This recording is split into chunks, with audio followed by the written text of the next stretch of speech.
The Late Night Alternative with Iain Lee on Talk Radio. We have ways of making you talk. Yesterday was kind of like the 4th of July. The way your face lit up the entire sky. Had to look away because it hurt my eyes. The way you hit me was a big surprise.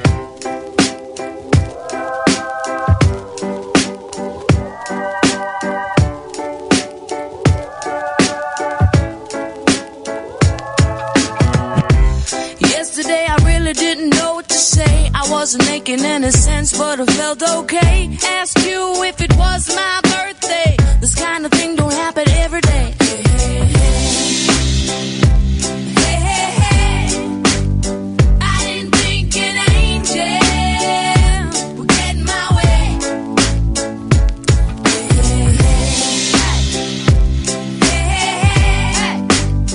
I didn't think an angel would get in my way. Yesterday I felt just like a child, a little curious, a little wild, living the moment and you'll never go out of style. You know it's really been a while.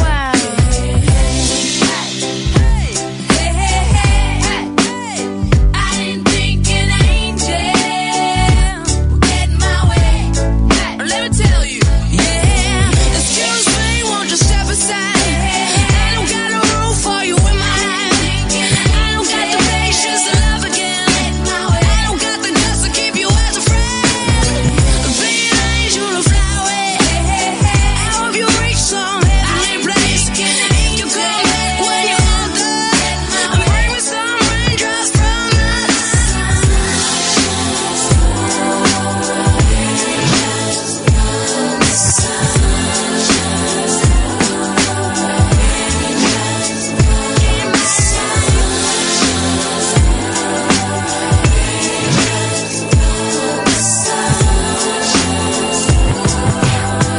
Today I feel like I'm doing time. I didn't think it would be such a shameful crime. It's been a while since I let you go. Time don't let regrets go. Hey, hey, hey, hey. I didn't think an angel would get in my way. No, no, no. Eric Bristow's dead. Oh. Yeah, there we go. That's, just say Eric Bristow's dead. The crafty Cockney is dead. Sorry to break it to you in such in such a way. Eric Bristow is dead. If Johnny Seifer is phoning up to come on the show and talk about it, we're all right, thanks. Why is Johnny Seifer phoning us? What is going on? I don't know if my brain is melting or if I'm the only sane person and the world is melting around me. I've got no idea, but something slipped. How come I'm not in the sane gang? I don't know. Can we forget him and can we call Alistair back, please? Can we Right. go out there and let's get the callers back and let's forget about Johnny Seifer?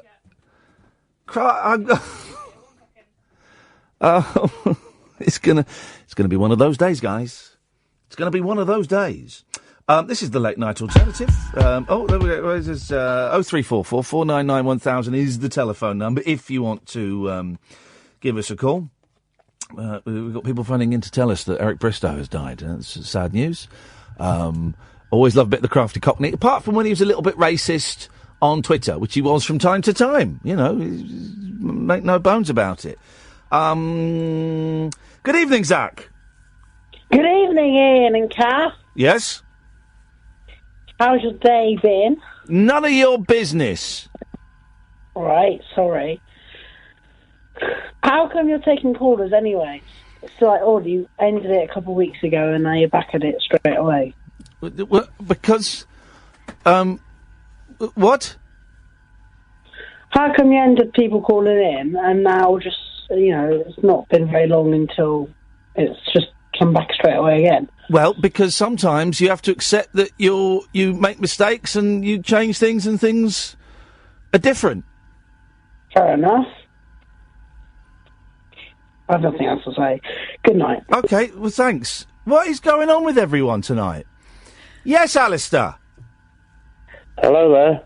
Yes, hello, Alistair. How you doing? I'm 7 minutes in, and I'm about to bust a blood vessel. Oh, well, it's good to talk to you because I checked when I went to bed last night, right, and I checked my phone. Yes. And then I noticed on the YouTube that you'd been accepting calls. Yes. Oh, yes. We take calls now. And then I thought, oh, God, I missed out. I thought he wasn't taking any. So I thought I'd ring you tonight right, to say how pleased that, you're back to the normal format. That's great. Well, there you go. So here's what I'm good at doing, Alistair. I'm good at admitting when I've made a mistake and rectifying that. Well, I don't think you made a mistake necessarily. I think because you've had a few, really difficult buggers, haven't you, in the last couple of weeks? I know that, so yes. I can understand why it all got a bit too silly. But I rang on Sunday as well when you were at the pub. Oh yeah. Oh yes. And that seemed quite a good show. Yes, it was a good show. Yeah, it's a good show. Oh, they're all good. They're all good shows. So I watched a bit of that. But anyway, the real reason I'm ringing tonight, and I don't know whether you can help me. Yes, Alistair, I'm a very wise human being. Well, I can help. You see, you being in the business, yes, I wondered whether you might have either yourself or one of your entertainment friends. Yes. Now, I'm a big fan of Lana Del Rey. Oh, the pop singer. Yeah. Yes. Now, I was doing a bit of research on her discography today. Yes. And I've noticed that yes, she released an album in 2010, yes, which was pulled after 3 months because the record company that she was then with couldn't afford for it to be produced, apparently. Yeah. So I was wondering if you were not DJing around that time, or somebody was DJing, whether or not... I'm not a DJ. You as DJs may have been sent copies of the album, I'm not which you can't get anymore. I'm not a DJ. Oh, right. Okay. I don't jockey discs.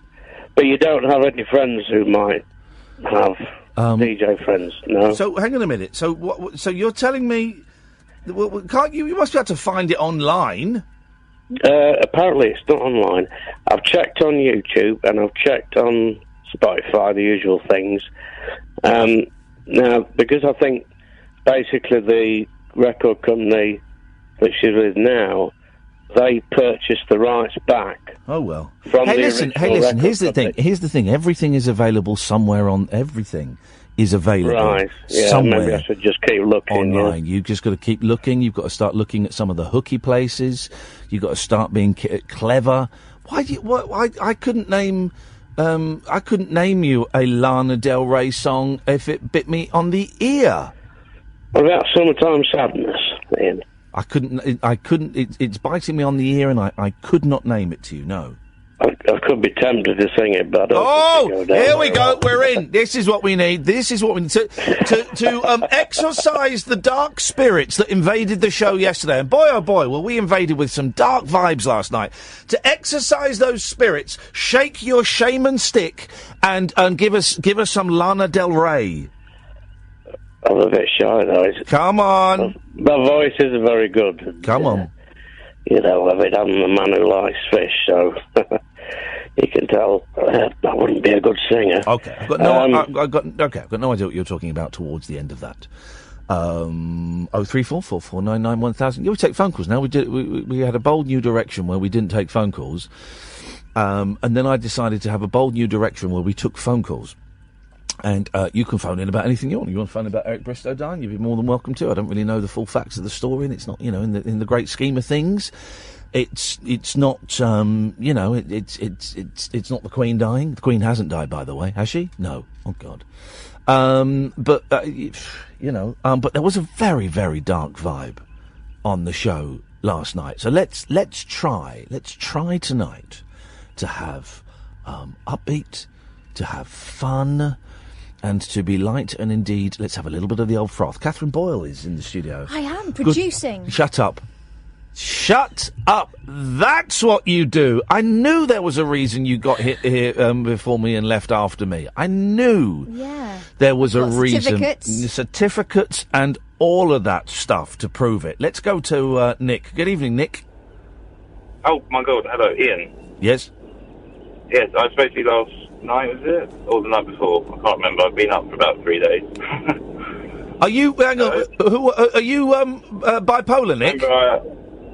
Yeah, that's the one, bipolar Nick, yeah. You sound, and that's your nickname from now on, you sound a little bit more relaxed than you did. No, you sound more relaxed. Well, hang on, now the beast is waking. You sound more relaxed than you did last night, yes. Okay, that's actually really, really helpful. I'm going to see the GP tomorrow. Brilliant. Because I was going to go today. Whew, right, let me tell you what happened today. Oh, God. Very interesting. Jesus, okay. It's going to be... Strap yourself in, mate, because it's going to get pretty wild. Well, they tend not to, but okay, go on. Not wild, as in, you know, bloody, I can hear myself on the thing. Okay. Maybe, hang on. No, that's telephone call, so I'm in the car saying vigilante. Whatever, can you hear the reverb or not? No. Right, okay, I'll crack on then. So I did a quote this morning for a gardening job in London.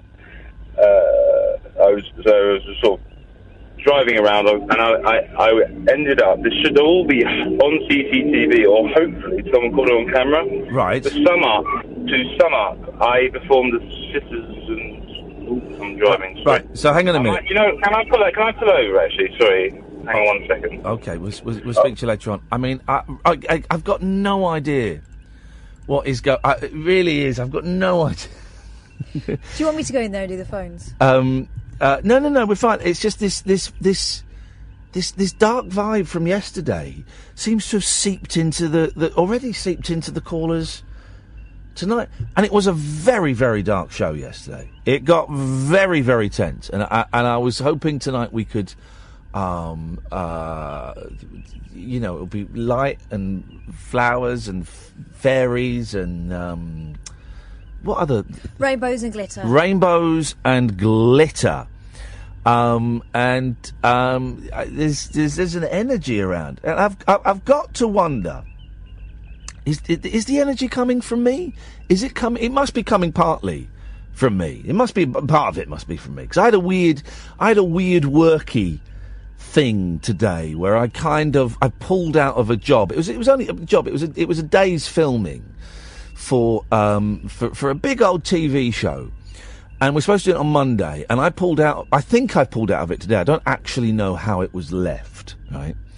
I think it was left with me pulling out of it. And I think I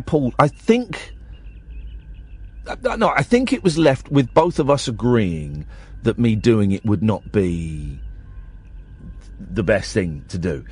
And it kind of, I'm thinking it came from a place of integrity, but it might have come from a place of me being a dick, which happens. I don't know if you've noticed this, dear listener. It happens.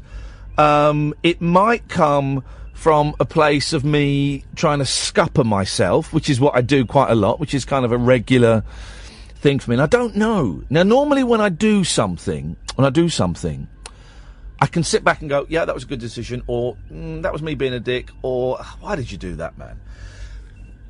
And I've sat back after this conversation, and I don't know what happened, and I don't know why I did it. And that's a little bit disconcerting. I don't know why I did it. Maybe we'll look into that a little bit. 0344 499 1000 is the telephone number. This is Talk Radio. Whispering lunar incantations for cross-parents, cross-dressers. And did you know this about me? And cross-rail workers. Steel and polycarbonate. The Late Night Alternative with Iain Lee. I've got a very poor internet connection. On Talk Radio.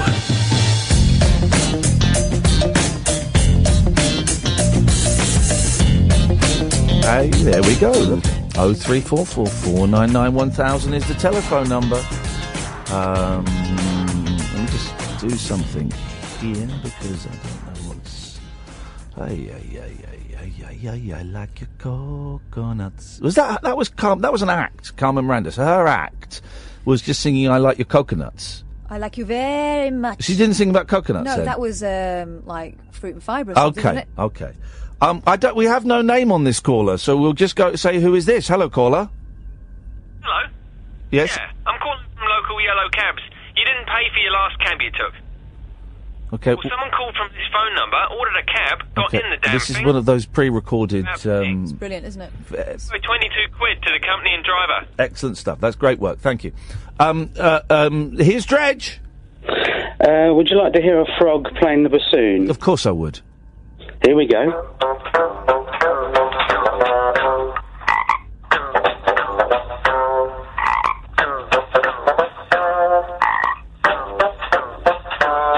Anyway, you get the idea.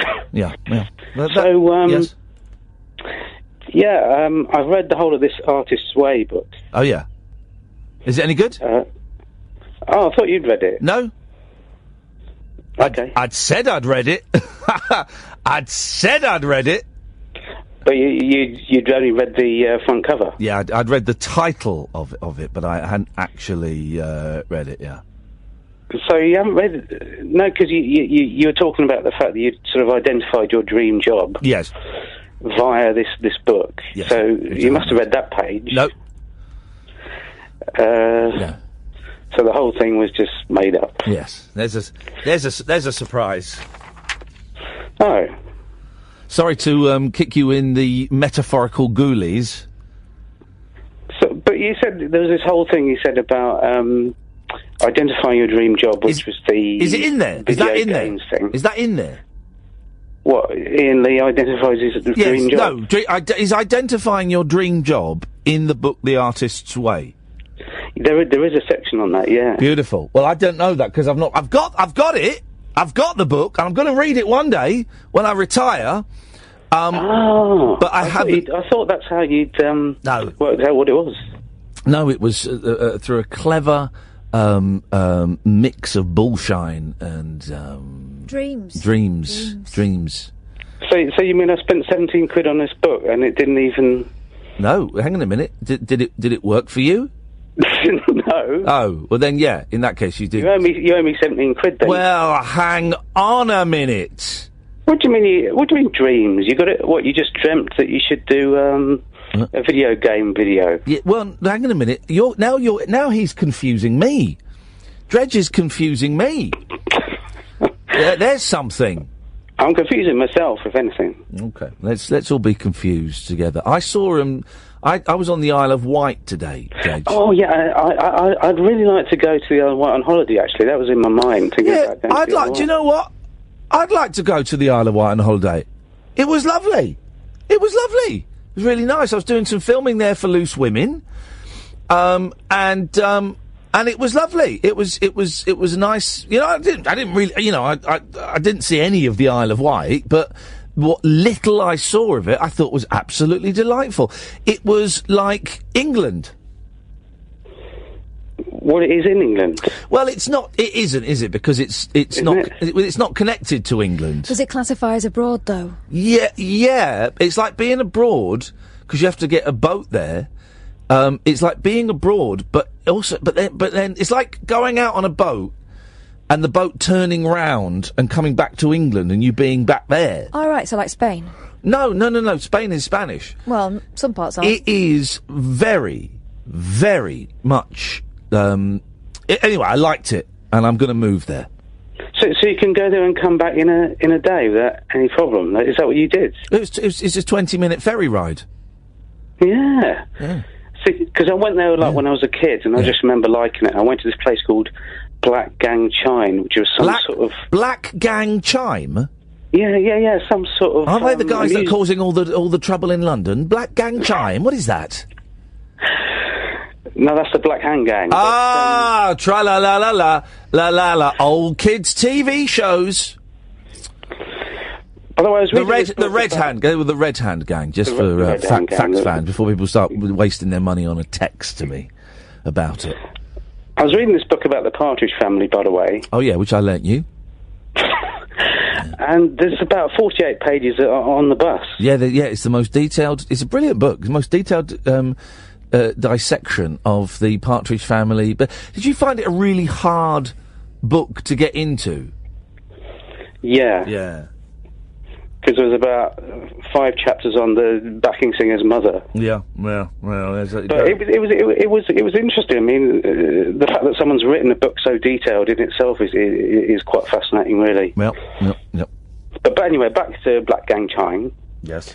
It was some sort of amusement park, and I believe it still is. And there's sort of big dinosaurs and things in it. Okay, yeah. It doesn't sound very amusing to have a load of dinosaurs, but yes. Sounds a bit cruel. Yeah, it sounds horrendous, actually. It's more like Jurassic Park, thinking about it. It's quite scary. Anyway, thanks for the book, and... Yeah, well, I want it back. Ah. Thanks very much indeed for calling. Let's try Nick. Me next. Oh, God. Me next. Is it me? It's you now. Oh, hello. Hello. Right, I'll be as calm as I can. Right, so basically, to get to the crux of the story, at 8 o'clock this morning, I smashed a windscreen outside the V&A, the rear windscreen. I imagine it's on camera. Someone must have it. I've been looking for it all day because my dash camera in my car wasn't working. And this is what's making me sound crazy. It's not working. So I'm really, really hoping someone's going to call in and say, yeah, it's that guy. Because it happened. I can go into more detail. I'm sure you'd like me to. I thought you said you'd put someone under citizen's arrest. No, I've got that. Yeah. So basically, I saw coppers on the beat. Finally, ushered them into my house. This was 5 days ago. Having had my wing mirrors stolen. No, Nick. We did the vigilantism yesterday, and we did the stuff being stolen from your car yesterday. You in your initial phone call a few minutes ago, you said that you'd placed someone under a citizen's arrest today. No, I didn't. Okay, so what did you do today? Sorry. Maybe I misunderstood. Today. I might have misheard. But what did you do? No. I don't know. But basically, I was doing a quote for a job, a gardening job. So you're going round to people's houses, even though you're in this hyper state. Yeah, I'm fine, mate. I've got my head screwed on. I know what I'm doing. But let me just tell you the story, and then Did you get the job? Yes, I did. I was in a very good mood. There you go. You see. Thank you very much. Anyway, so I was in a good mood. I pulled up alongside this nice Mercedes car. I was a little bit vigilante mode. You're saying your head is screwed on, but yet you smashed the rear window of a car. Was that deliberate? Yes. That's not a very screwed on head kind of thing to do, is it? So I dispute, sir, your claim of your head being screwed on. I dispute it. And I agree with your disputedness. Thank you. Because I had to pinch myself when I did it because I was pretty G'd up at the time. Yeah. But I'm looking forward to the footage and basically proving everyone who went, yeah, mate, whatever, when I told them today. Because it is a far-fetched story, you know. Well, it's not as far-fetched stories go. Smashing a window isn't that far-fetched. It's interesting. I tell you what, the common thread I've picked up from you. Yeah, is your obsession with having everything filmed. Yes, that's correct. Yeah, because you mentioned... I do like that, yeah. Why do you like it? No, it's funny... Right, funny you should say that, because I absolutely hate with a passion social networking. Right. As in, you know... We're not talking about that. Facebook, why do you like... We are. Okay, whatever. No, we weren't, and I'm really... No, it was tied in. I have a YouTube channel... Nick, listen, it's fine, you go ahead. I'll do this, but we'll do it on my terms. It's really important, okay? It's really important because if I do it on your terms, we're going to be here until 3:15 in the morning talking bollocks. Thank you. Right, so we'll do it on my terms. My brother. So why are you so obsessed with having everything filmed? Basically, hang on, sorry. I was just trying to get the sorry. everything filmed, so I got it on camera. Are you driving? No, Okay. that was another car. Okay, go on. Anyways, what was the question? Why are you so obsessed with having everything filmed? Because then you can document it, and that's why I was so excited about my dash cam. I thought I had it all on camera, and then sod's law, I went to get the memory card out and Okay. whatnot. Why are you so focused on having everything documented? Okay, right. Because 10 years ago, you know when I told you about getting sectioned? Yep. Yeah. Prior to that, I had an idea, and no one knows my face, do they? So I can tell you over the radio. I had an idea, you know Banksy? You told us this idea yesterday. You were going to dress up as Banksy and do comedy. So why are you so obsessed about having everything documented on film? Because I am aware of the power of social media, albeit I hate it with a passion, and that's why I don't have Facebook, Twitter, and I think you should get rid of Twitter again. All the other things. I only have YouTube because I like the idea of having my own TV channel. It's cool, but everything else is absolutely just, selfies. Look at me. I'll try it one more time. Because you're not answering the question. Oh, right. Why are you? I'm rambling. So I'm aware of that. why are you so obsessed with having everything captured on film? Because I'd like to make it as a comedian one day. How is a dash cam going to help you make it as a comedian? Right. So I have a YouTube channel. I won't say it, and I'm probably not allowed or whatever. I don't know, whatever. But it's got some videos on it, like legal videos, nothing bad or anything like that. Just I've got a drone and I like flying it around, and I've got nice. Well, I like it. I've worked very hard for my car, and that's why I'm quite annoyed. So I've got a nice car. And How is a dash cam going to help you make it as a comedian? So the dash cam. So I would have posted that video on my timeline in which I would promote myself as a comedian, doing gigs and things. And so basically, within that timeline, word would spread that YouTube is sort of, have you heard of this guy? And basically, so today, for example, with the whole kerfuffle that happened with the bat and smashing, and albeit it was absolutely terrifying for me and everybody else involved, I was very high at the time and just all G'd up, basically. I'm going off topic again. Sorry. Go on. Ask me a question.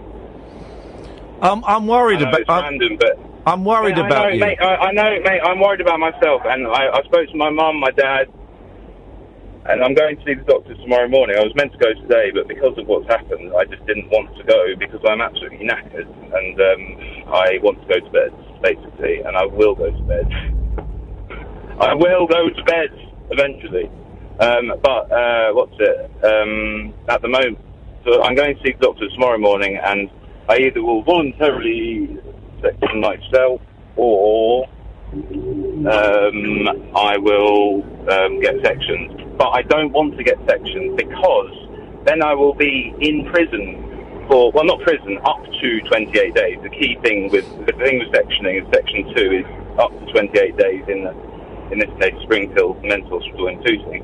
But it's up to 28 days, and I had a great time with it. I love it because it's all interesting people and whatnot. And blah blah blah. Do you realise how ill you are? But I don't see it as an illness. No. You know, Stephen Fry, like he says, like he wouldn't get rid of bipolar. But you're a danger to yourself. At the very least, you're a danger to yourself. Well, look. How about this? I don't believe that I will get sectioned tomorrow. I believe that. Okay, but do you realise? Hang on. No. Do you realise that you are a danger to yourself? No. Okay. Well, smashing windows is physically dangerous because shards of glass can fly. But also smashing windows, and I'm not even begun to talk about the safety of others. But if it's quite possible that in London, someone sees someone smashing a car window, and it's their car, and they wade over and smack you in the face. So that's a dangerous That's a dangerous... I tell you, well, hang on a second, because Catherine wants to say something, but that's a dangerous, aggressive thing to do. Catherine? Also, you said you haven't slept, Oh. but you're I driving... haven't slept for about... yes, that's a very good point. I'm aware of that, I know. So I'm actually very switched. I know, I know that you must appreciate that you're not me, and I'm in control Okay, of no, I'm not you, but I could be on the road near you. But yeah, exactly. And being wired for 3 days, however... You do realise that I'm... Okay, I am driving at the moment, but you do realise I'm travelling at 20 miles an hour. I don't care. I don't care. Fine, I know. Because however... Well, no, we're not. Mate, can I just say, listen, hang on. Everybody has a mental illness, okay? Okay, Nick, we're going into the we're going into the realms of bollocks again. Okay. Well, it's bollocks to you, but it's not bollocks to me. Well, no, I know, but that's because you're having a manic episode as part of your bipolar. Well, so no, to I'm you... actually having a hypomanic episode. Okay, fine. Okay, fine. I don't want to get technical. I know, mate. I love you, Ian. I love you, but. You don't do yourself any favours sometimes when you okay, and now I'm going to end. Get off Twitter. Now I'm going to end this because now you're being aggressive towards me when I've shown you nothing but I have shown you nothing but kindness and respect and love. And I appreciate that. And so what I am doing now is I'm doing what I'm learning to do as I grow older, and I'm setting boundaries. And I'm going to thank you for your call, Nick.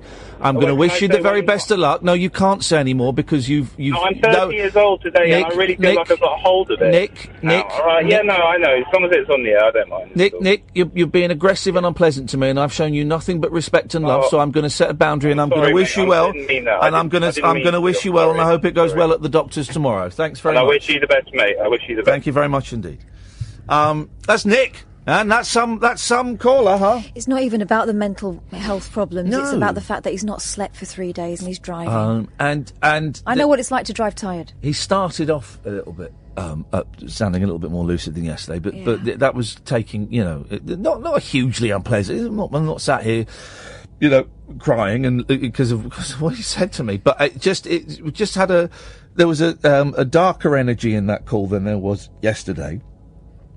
And I suspect that if he calls up again tomorrow, and I don't know, and he still hasn't slept, then it will be even more so, because having not slept for 3 days, and this comes from someone who used to use a lot of drugs, right? You think being up for 3 days, whether it be through a mental illness or a chemical imbalance or a chemical ingestion, you think that you're sane, and you think that you are lucid, and you think that you are with it, but when you look back, you realise that actually you were a danger, and all those cats you heard walking around the flat weren't there, for example. So I wish Nick peace and love and happiness. Let's go to Mick. Hello, Mick. Hello. Hello, Mick. Hello. What's favourite crisp? My favourite crisp, because it reminds me of carnivals, is those Thai chili. Well, the Thai sweet chili. Thai sweet chili crisps. I love them, Mick. I like Scampi Knick-Knacks. Before you hang up, I don't know if I'd classify a knick-knack as a crisp. Yes, it's a crisp. Thank you. Bye. No, Mick, he's hung up. It's a corn snack. I wouldn't classify knick-knacks as a crisp. I wouldn't classify them as a crisp. What about a scampi fry? Do you remember those? I don't know what a scampi fry is. Yeah, they sell them in pubs. I like cheesy footballs. Everyone likes cheesy footballs, man. What is that juice inside? The cheese juice. Cheese, yeah. Oh, that's great, man. That is great. 03444991000. This is the Late Night Alternative with me, Iain Lee, on Talk Radio. Across the UK, online and on DAB. The Late Night Alternative with Iain Lee on Talk Radio. Everybody's welcome. Everybody's welcome. If you go to the YouTube channel, youtube.com/rabbithole, it's going to change soon to youtube.com/Iain Lee. I got that. That's sorted. That's going to happen. Are you sure it's not Laneley? I don't know. The Americans, they always call me Lane in the emails. Anyway, And some people saying, well, should that caller have been on? And blah, blah, blah. Everybody's welcome, man. Everybody's welcome on this show. And, Nick is struggling through, I use some slightly clumsy terms, but I think he said he was bipolar, and he's going through a hypomanic phase. And genuinely, I wish him well. Who knows? Maybe talking to us for 5 minutes might give him a little bit of focus. I don't know. But also, I found it fascinating. I don't think I've spoken to too many people in a hypomanic state, and the way the brain, fires off, and the conversation, and the speed with which the brain is working. If I'm honest, I find it fascinating, absolutely fascinating. So, listen, everybody's welcome, man, whatever's going on in their lives. Good evening, Gareth. Hello. Hello, Gareth. Hello, I'm really enjoying the show tonight, and the last caller, I just felt really bad for him because the mania that he was going through and stuff, but I would always have a fear of that, but mine would never ever get that far. But I'm just really enjoying the show and the topics and stuff, and it really helps with my anxiety. Mine is on a much lower scale than your man that was on, but yes. It just goes to show you that you see, I would always have a fear of becoming that. Yeah, like that, and I think it's interesting, I don't feel that we were exploiting Nick in any way, he got treated the way other callers were getting treated, and we're all God's creatures. It sheds a little light on an often overlooked member of society, I think. But no, the anxiety hasn't been as bad and stuff, and everything sort of chilled out. Do you meditate, Gareth? Meditation is often works for some people with anxiety. Mindfulness. I don't know if you've ever heard. Yeah, mindfulness. Yes. Oh, mindfulness is really good, and I would sort of as well. I would feel like, the more isolated you become, the more your head starts to wander and stuff. Yes. But the radio, your show, it's just been it's been a real help to me, and I just wanted to say that because it's really been just to keep you just to listen to other people's scenarios and stories, and it's great, the show. So it is. Just keep going and keep continuing, because I haven't came across a show that I felt so what I got Gareth, can I ask you a question? Yes, go ahead. Can you buy? Is it possible to buy a GoPro helmet so the camera looks at your face? I found GoPro helmet so the camera you know what a GoPro is? The little cameras, right? And I found GoPro helmets that you strap on and it looks out. And no, I found... I've never heard of them. Sorry. Oh, I'm asking the wrong person. Well, Gareth, listen, mate, thank you for your call, and I'm glad things are on the up for you. 0344 499 1000 is the telephone number. Is there a GoPro helmet that you can buy so that the camera looks at you, looks at your face? Online you can get them so they look out, and you can get chest cams, you can get dog cams. GoPro dog cams. There was, in the picture, one of the dogs had two cameras on, one on his back and one on his chest. Is what you need really a selfie stick? No, because I've used a selfie stick today.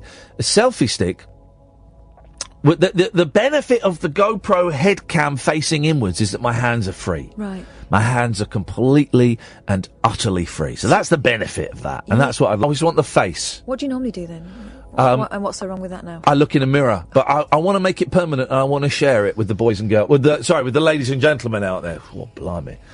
So that's what I want to do. So if anyone could help, 0344 499 1000. Good evening, Sydney. Hello. Hello, Sydney. How are you? Oh, I'm not too bad. But if you ask me about GoPro or helmet, yes. I only understand them words. Okay. In a sequence, not so much.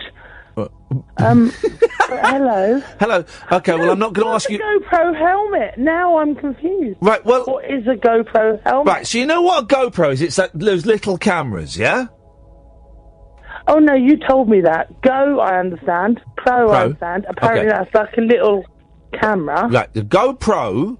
Blimey, it's like. Anyway, GoPro is a little camera. Yeah. And a helmet. Not that. No, I know what a helmet is on your head. Yeah, but you can. But I want one so that the stick comes out from the helmet, and so I can put the camera on the end of it, and it films my face. I build you one. I'll get one of the girls' headbands and a wire coat hanger. All right, wicked. attachment. Make it and bring it in tomorrow. All Can right. you do that? Of course I will. I'll bring my GoPro in and we'll test it.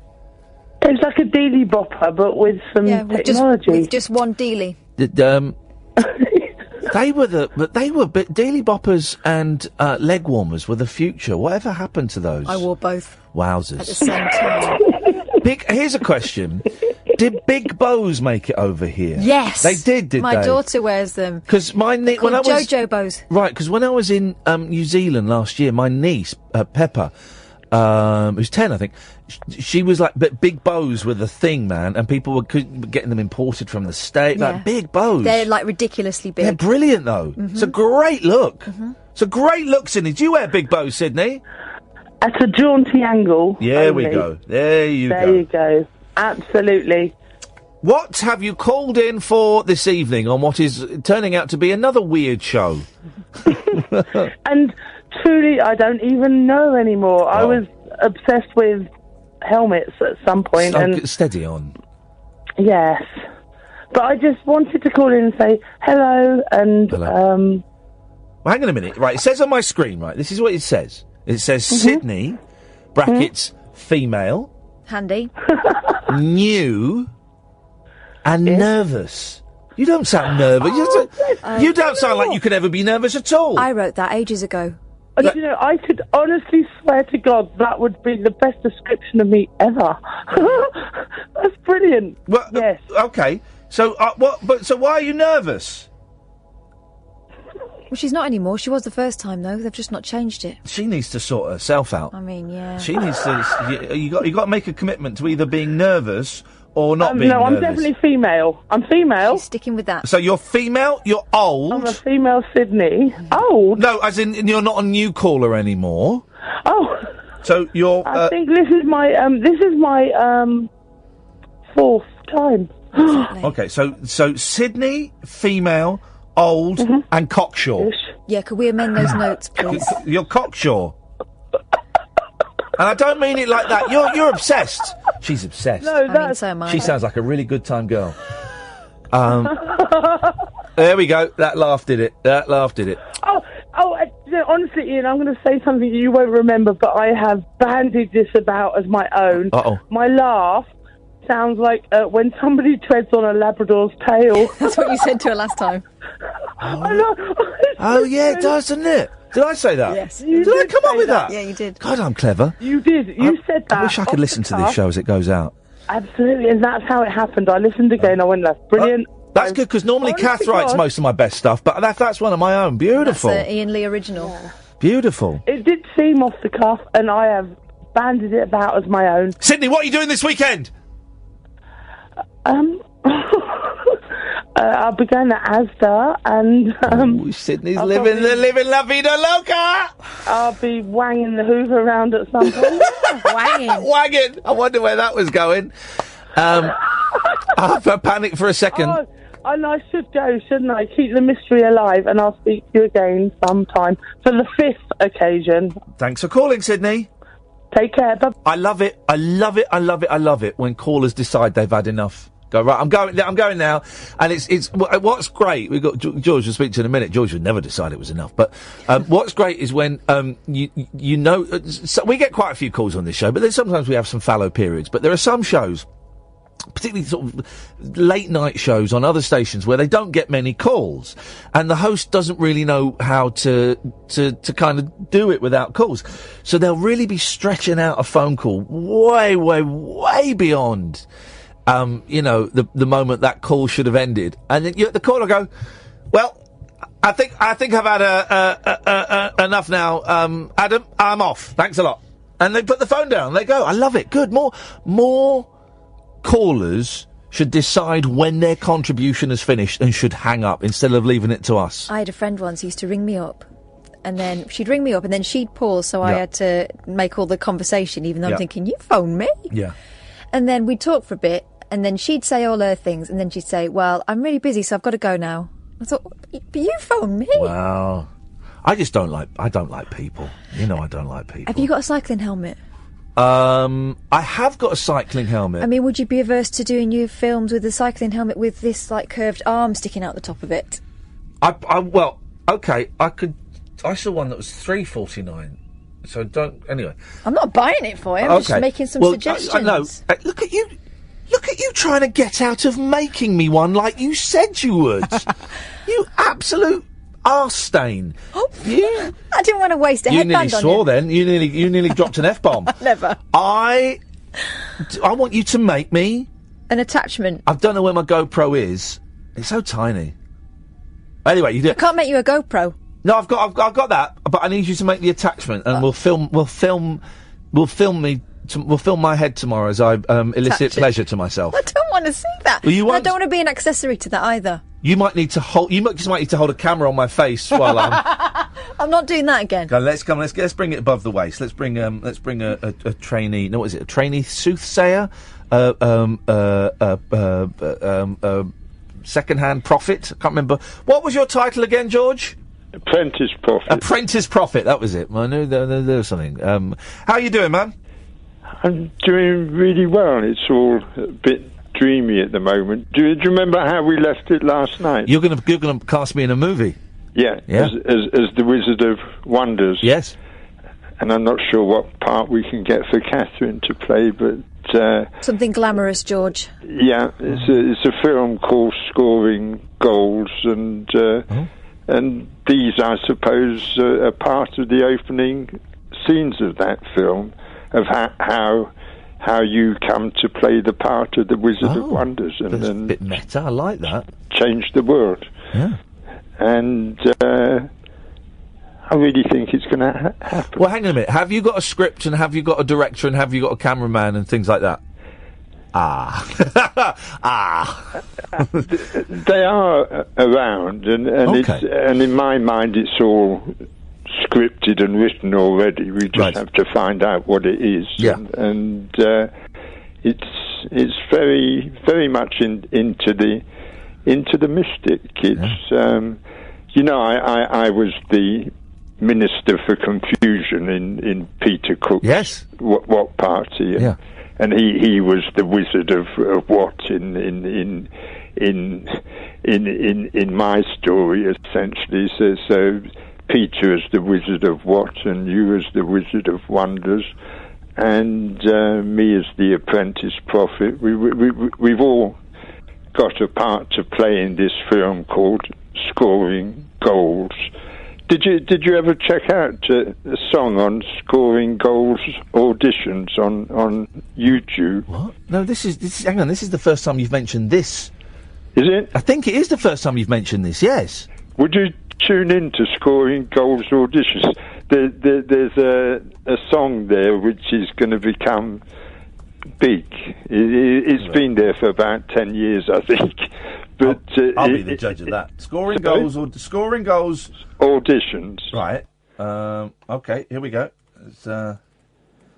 Oh, we did look at this. I remember the psychedelic. But nobody on earth we didn't can look at shut. Jury.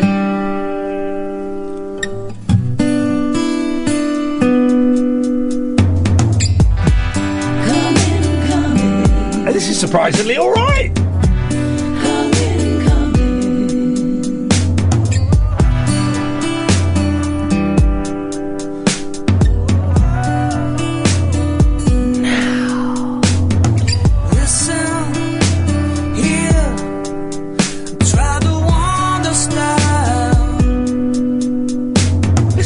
Everyone who shares a dream of playing in a winning team, now's the time to view approaching light that shows a way to do what's right. Listen here, try to understand. Hey, that's all right, George. It's better than all right. I think you should let it go on because it's the first time it's ever been heard on radio. There are few of them and many of us, and it's time for change without too much fuss. We can start again, we can wipe the slate clean, we can make life much better than it's ever been. George, listen, we got to go to the news, brother, but I like that. We'll play some more of that a bit later on. Thank you for sharing that with us. That's okay. We'll speak soon, George. Take care, mate. Bye-bye. Bye. I like George a lot. He just wants to, he just wants to do good. Can't argue with that. He just wants to do good. He wants to establish the loverment. There we go, you see. He's doing an event on Saturday, I think it's the 14th of April, at 7 p.m. at the MAP in Camden. And I'm going to be there. Dredge, as you heard earlier on talking about the Partridge Family bus, he's going to be there. It's going to be some night. 0344 499 1000 is the telephone number if you want to give us a call. You'd be very welcome. You can call in about absolutely anything. I'm Iain Lee, she's Catherine Boyle. This is the Late Night Alternative on Talk Radio. The Late Night Alternative with Iain Lee on Talk Radio. We have ways of making you talk.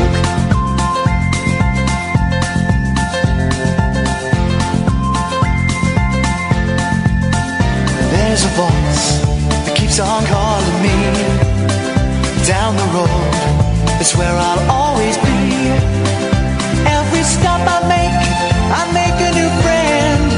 Can't stay for long, just turn around and I'm gone again. Maybe tomorrow I'll wanna settle down. Until tomorrow I'll just keep moving on. Down this road that never seems to end. When new adventure lies just around the bend. So if you wanna join me for a while, just grab your hat, come travel light, that's old style. Maybe tomorrow I'll wanna settle down. Until tomorrow, the whole world is my home. So if you wanna join me for a while, just grab your hat, come travel light, that's old style. Maybe tomorrow I'll wanna settle down. Until tomorrow I'll just keep moving on.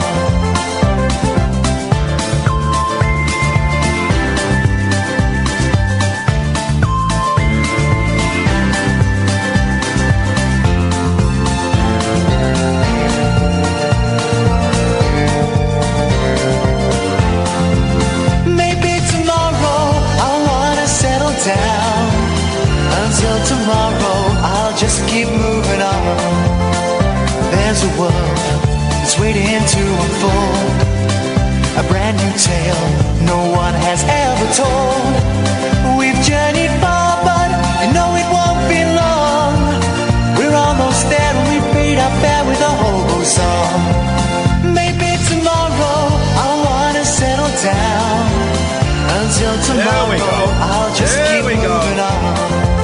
So if you wanna join me for a while, just grab your hand, come travel light, that's old style. Maybe tomorrow I'll find that I go home. Until tomorrow, you know I'm free to roam. That's how that goes. 0344 499 1000 is the telephone number. This is the Late Night Alternative with me, Iain Lee on Talk Radio. It's a phone-in show, unlike any other phone-in show, in as much as you can call in about absolutely anything you want. We talked about GoPros. I want to talk about the Beano and about Deja Vu and about sexual master Paul Hollywood. His girlfriend. You know, and take this caveat, I don't believe a single word I read in the newspapers anymore, not since I started appearing in them. But his 22-year-old girlfriend said that 63-year-old Hollywood turned her from a girl into a woman. Good God. Now, does that mean he found her button? Or that he flipped her over? What What does that mean? I think it just means that now she's going out with an old man, she wears flatter shoes. Okay, fair enough, and I can understand that. When I went out with when I went out with the elders, I wore flatter shoes. It was just deemed more appropriate. I wonder if now she's like watching a lot of Last of the Summer Wine, going on coach trips, stuff, just to fit in with him and his pals. What's the etiquette of when you leave something in the back of a cab? Well, as you know, I have done this. Yeah. I left my phone that time. Yeah. You left your baby, didn't you, once? Oh, no, that was a newspaper story from about a month ago. I didn't leave my baby in the back of a cab. I left her at home when I was supposed to have taken her to the doctors, and I just went on my own. Oh, wow. for the 6-week check. Did he give you a once-over? No. The receptionist said, Mrs. and aren't you supposed to have a baby with you? And I went, oh, I thought it was just me. I thought they were checking me after 6 weeks. They don't give a toss about you after that. It's all about the baby. So I went home to get the baby, and what they didn't know was my friend also worked in that doctor's surgery, and she reported back to me that I was the talk of the surgery all day. That's yeah, nice. not in a good way. So I was after the show last night. I got a cab, not a black cab. Sorry, guys. More hate coming my way. To Portsmouth, which I got to Portsmouth about 2:45 in the morning, and I checked into the Premier Inn Express. Nice. And is that posher than a normal Premier Inn? No. And then I'd set my alarm for 7:44, right? But at 7:27, the television switched on, so I thought, oh, I'm going to get up now. Then I had breakfast, then I got a ferry to the Isle of Wight, did some filming for Loose Women, which I believe you'll see over the next couple of weeks. Got to hang out with Alison Hammond, who is an absolute nightmare, and how on earth that woman gets work on television is beyond me, because she's unprofessional, she's loud, and she's obnoxious. And then I came back, and the Loose Women had provided me a cab from Portsmouth to Talk Radio, okay? And they provided me a cab, and the cab driver, very nice guy, but I was so tired, because I had 4 hours sleep, right, and then been filming all day. It's fine, he's not building walls or digging ditches, but I was tired. And it was going to be 1 hour and 3/4 in the car, and we got in. And I always say, I'll keep the radio on. And generally I'll listen to the station they've got. If I'm out of London, I'll listen to the station they've got, unless it's like Heart or Magic, and then I'll say, can we put something else on? Heat. Yeah. Heat. He said, it's only talking. And I thought, that's my stock in trade. So he put on Radio 4. They kept flipping between Radio 4 and 4 Extra without me knowing it, and it was confusing the hell out of me, and it was hot in the car. And I said, I just want to sleep. And he said, what do you do then? Are you going to London for work? I said, yeah. What do you do then? I'm a radio host. No, you should have said, I eat pigs' vaginas. Sorry? That would have shut him up. I'm a radio host. Oh, right. What kind of show is it? So it's a phone-in show. People phone in, and I talk rubbish. They talk rubbish, and we have a laugh. It's very, very silly. So I described the show. He said, oh, okay. I got a question you can ask on your show. I went, oh, okay. He said, yeah. This is in Portsmouth, right? And he's a Portsmouth-based cabbie. What were them stabbings in London? Wonder how many of them were done by immigrants. He actually said it. And I went, I don't know. Here's another question. Oh, this one to throw out to the general public? Yeah, this is for you guys. So, how many of them have been done by I should be immigrants? writing this down. So, his next question was: this is for the Lord Mayor of London, Sadiq Khan. Well, Sadiq Khan isn't the Lord Mayor of London. The Lord Mayor of London is some old fruit that drives around in a gold carriage. He's saying to Theresa May, he wants more money for police. Well, why doesn't he take some of that money from the congestion charge? He makes a fortune off of that. And I'm thinking, I'm pretty sure that's not how it works, but I don't care. And I said, oh, I don't know, you'll have to ask him. So then I I assumed the sleeping position, and I tried to sleep, but it was half difficult because it was very hot, and he had the radio very, very loud. And for a long part of that journey, the Goons were playing, and I hate the Goons. And it was, and then I woke up. Enjoy your sleep? Yeah. What time you got to be in? Oh, and it was going. Anyway, dropped me off. And 10 minutes later, I realised I'd left my headphones in the back of the car. And I knew I had. So I phoned him up. Sorry, mate, it's Iain, you just dropped me off. Can you check, have I left my headphones in the back of your car? Well, I'm driving now. Okay. He said, yeah, I can't see, it's very dark. I said, OK, I'll wait. Yeah, I can't pull over now. I can't pull over now. And then he pulled over, and then he found them, right? And he said, right, well, I'm 17 minutes away. And I thought, right, OK, let's just... If I give you a tenner, would you come back and drop them off for me, please? Now, is that the normal etiquette? All right. I know it must be, because it's their job is driving. It must be the etiquette. It is, and I'm sure you're not the first person who's left something in the back of his cab, but you're probably the first person who's paid him to get it back, because surely he doesn't want it. Well, they were expensive headphones. I know, but you don't know that. It was dark. I treated them to myself when I was going to Australia. In anticipation of the jungle money. So it was a tense old ride. He sounds like a delight. Yeah. 0344 499 1000. Let's go to Tom. Good evening, Tom. Good evening, Ian. Good evening, Tom. I was on the inspiration of actually with your cab driver. Yes. Is I wanted to ask how you get your inspiration for all the shows. Like, I love your concept, like the alphabet game and stuff like that.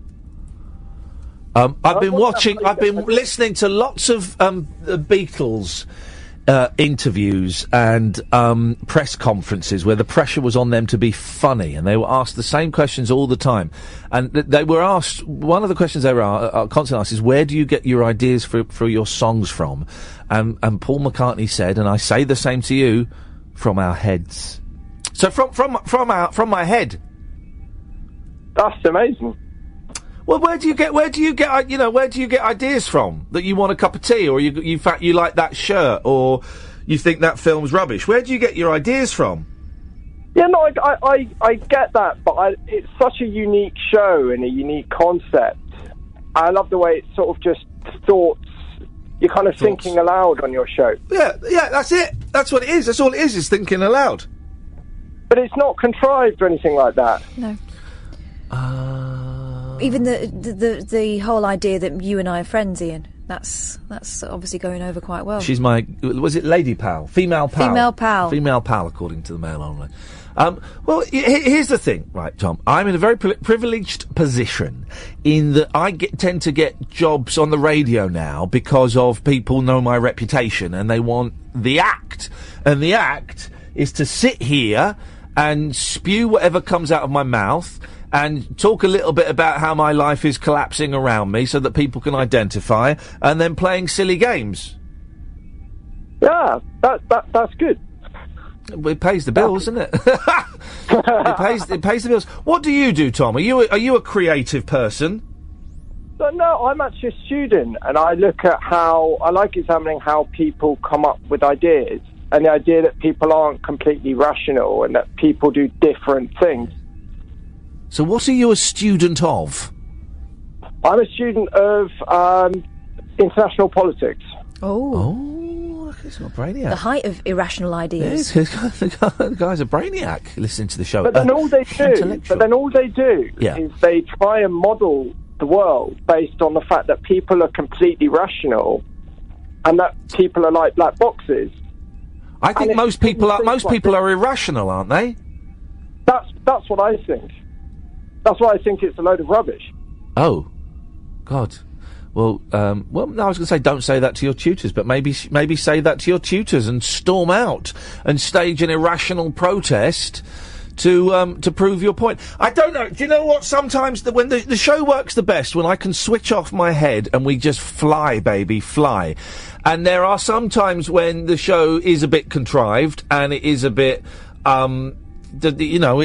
we think about it too much and, it doesn't quite work, and there's, I don't know, the show's going through, now I want to say a purple patch, but I think that means it's bad. No, purple's good. Purple's good. Alright, well I don't want to say, I don't mean good either.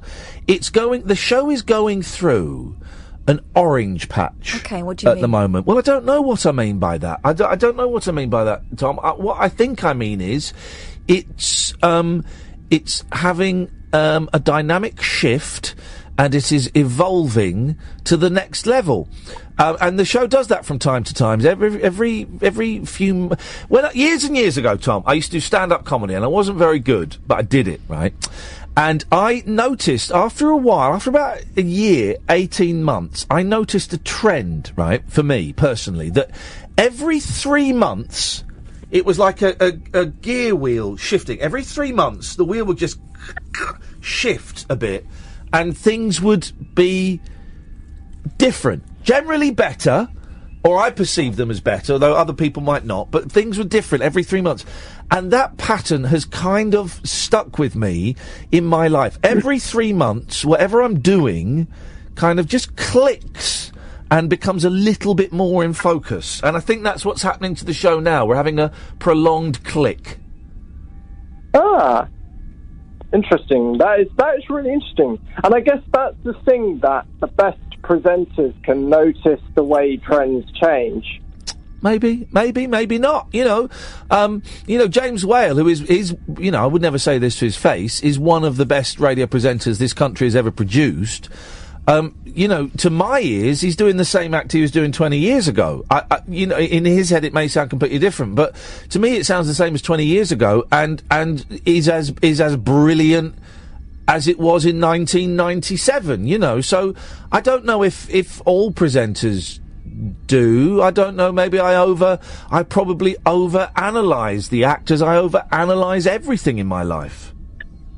But no, I like the sort of overthinking is very common, I guess, because I think particularly I'm quite an anxious person, and you kind of overthink things to impress and kind of make sure that the show's not the same the whole time. And it's kind of, if you're doing radio for X number of years, you kind of feel like you don't want it to go stale.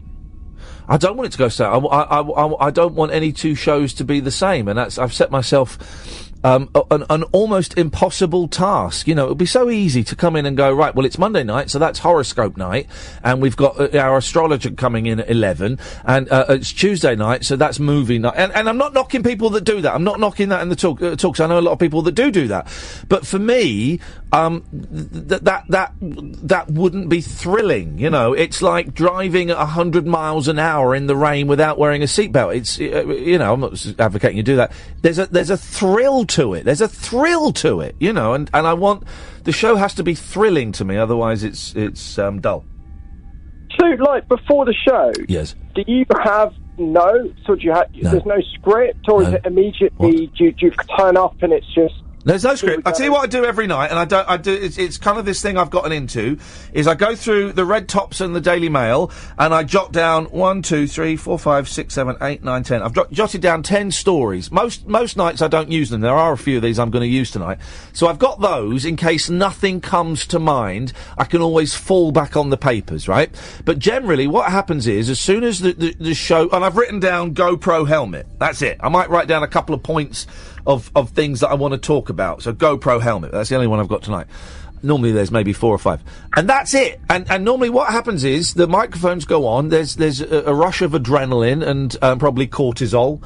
And people call in and things fire. And that's how it works for me. Oh, that's pretty cool. Hey, nice one, Tom. I hope we've shed some light into how this rubbish gets made.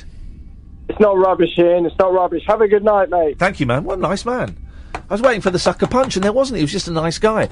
We got John, we got Michael, we got Caddick, and we got Jayce. We'll come to you in a bit. 0344 499 1000. This is the Late Night Alternative with Iain Lee and Catherine Boyle on Talk Radio. The Late Night Alternative with Iain Lee on Talk Radio. We'll get you talking. There we go. This is what it's all about. 0344 499 1000. So I'm listening to... I've got loads of calls. We'll come to them in a second. I'm listening to this really geeky but beautifully made, fan-made Beatles documentaries. It's, I think it's 18 parts. It lasts for about 30 hours, and it's flipping good. It's called the Beatles Anthology Revisited, and it's audio only. You can find it online. It's hooky, but you can find it online. It's on SoundCloud, and it's on YouTube, and it's all over the place. And I've downloaded it, and I'm listening to it, and it's great, and it's making me fall in love with the Beatles again, and I'm hearing things that I've never heard. I've never heard before. And then this popped up today, and I've never. How is this not the most famous Beatles clip of all time? Taxi. We pay tax and things, but we don't know how much or how much we've made or anything, you know, because if we were going to worry about that, we'd be nervous wrecks by now. I'd like to direct this question to Messrs. Lennon and McCartney.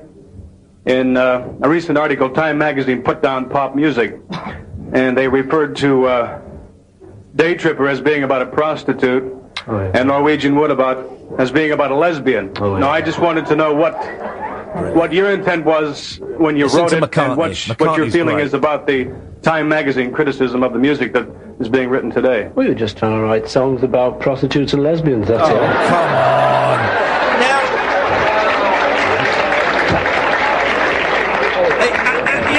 Because there's one of these horrible press conferences, and it's a late one, 66, and you see all these Beatles press conferences where they're all being witty. How did you find America, John? We turned left at Greenland. All of that stuff. It's all real, and it's very funny. It's very spontaneous.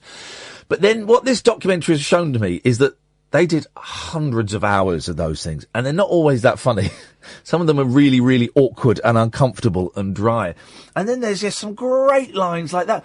I think, how have I never heard that? And then I heard this today. I think this is it. Hang on a second. Listen to this.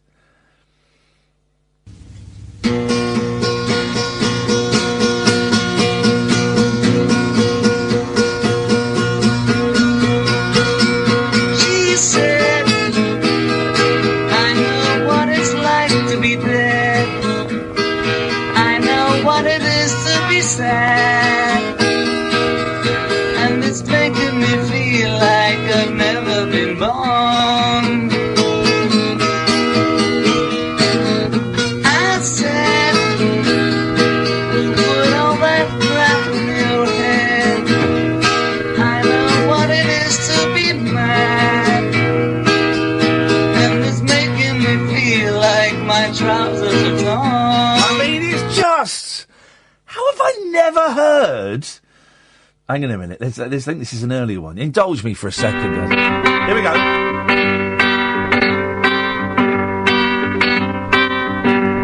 Said, I know what it's like to be dead, I said. This is him writing She Said, She Said from Revolver. I know what it's like to be dead, I said.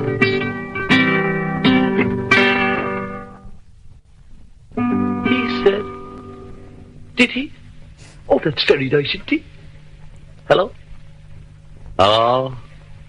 Okay. He said, I know what it's like to be dead. I said. There's a brilliant bit where he gets the tune. He suddenly works out what the tune is. He said, I know what it's like to be dead. He said, I know what it's like to be dead. He said, I know what it's like to be He's getting dead. closer. Come on, John, you can do this. He said, I know what it's like to be dead. God, how have I never heard that before? Incredible stuff, man. Incredible. Evening, Jayce.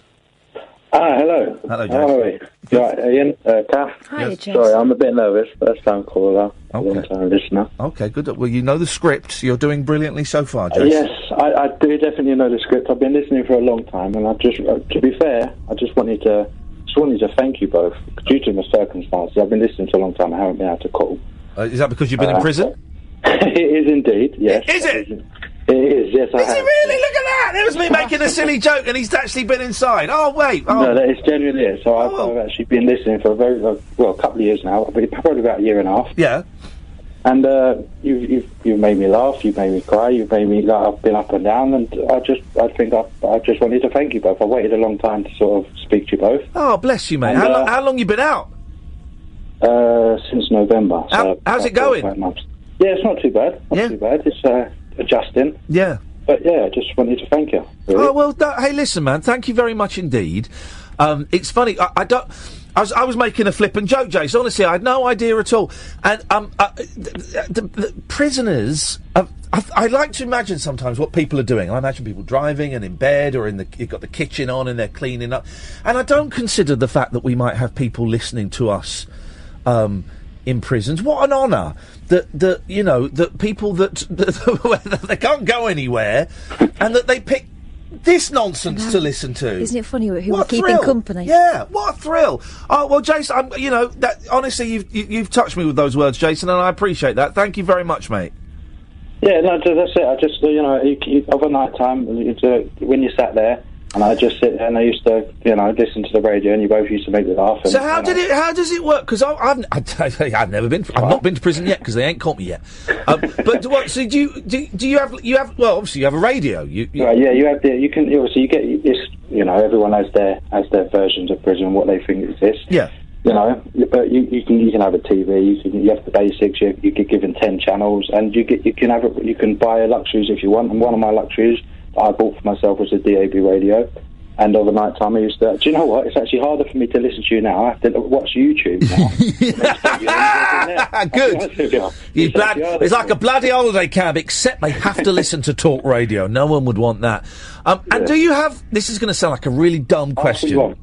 Do you have a plug socket in your cell? Yes. You do? Yes, you have a double socket. Do you? And Okay. You can buy adapters as well, so you can have extensions. So you can even buy PlayStations, but you can't get PlayStation 3s or 4s or Xboxes this and Xboxes that. You can buy a PlayStation 2. There we or go! PlayStation 1. This has been another gag that I've been doing for years, and it's grounded in reality. People, whenever people would phone up, you know, we don't do it so much at this station, but another station, and, we talk about prison, and people would always phone and go, oh yeah, but it's like a holiday camp, they've got PlayStations in there. And I would always say, yeah, but it's only PlayStation 2. And it is only PlayStation. Who wants a PlayStation 2? They're rubbish. And they're sold at inflated prices. You have to save up out your own money. If you know, sometimes you can get families to send you in money. Can't you nick one? It's restricted. Yeah, you could do that. I'm joking. There are stolen PlayStations floating around, but you still have to pay through the eyeball for them.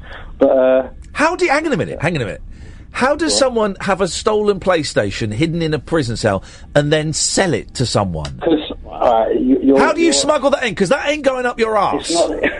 Piece by piece. It's not smuggled in. Essentially, what people that you have privileges in jail. Right. So people that earn them privileges, they have them. Sometimes they get taken away, or sometimes they earn the privileges and sell them on. Right. So essentially, they can monitor it, but as long as you're sort of well behaved and you sort of do your thing, no one really hassles you to monitor you for what you've got in your, you know, unless you give them reason to come look for it, essentially. Yeah. And that's what it boils down to, you know. It depends where you are as well and how strict they are, but...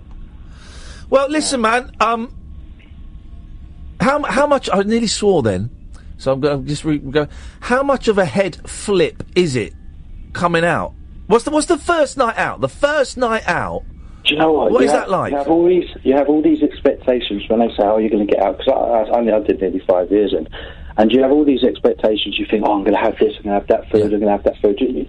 When you get out, it's so amazing how quick it is. You just get back to normal life, and all them expectations you have, they just disappear. Yeah. And you just go back to doing a normal thing you did for however long it goes, and you sort of pick up where you left off. It's scary. It's overwhelming. Yeah. You sort of have all these big ideas. You know, my big idea was to go back to London, have a bit of pie and mash and all this, but, you know, I didn't get a chance to do that. I ended up being taken to Subway. But so all these things go out the window, you know, so...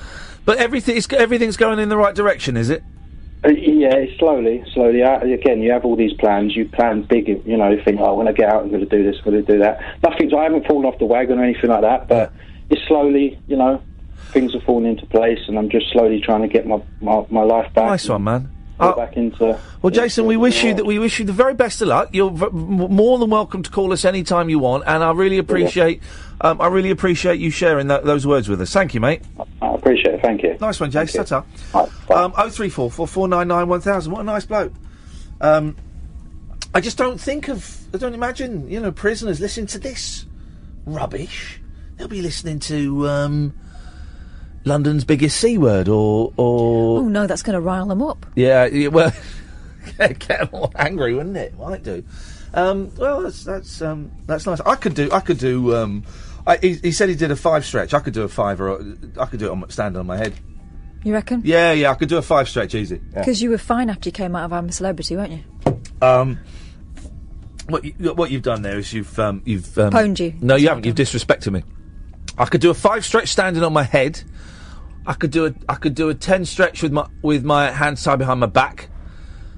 I could go as high as a 20. I could do a 20 stretch, including 5 years solitary, and I'd be all right. Actually, I think I'd be all right. I think I'd surprise you. Do you know what? I'm prepared to do it.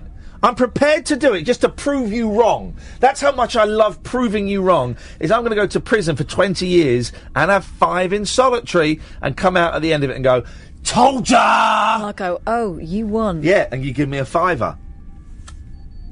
That's what's going to happen. Why would you have your hands tied behind your back or be standing on your head? I don't think that's an actual punishment, is it? Apart from in jokes about the devil. Shits and giggles. Good evening, Michael.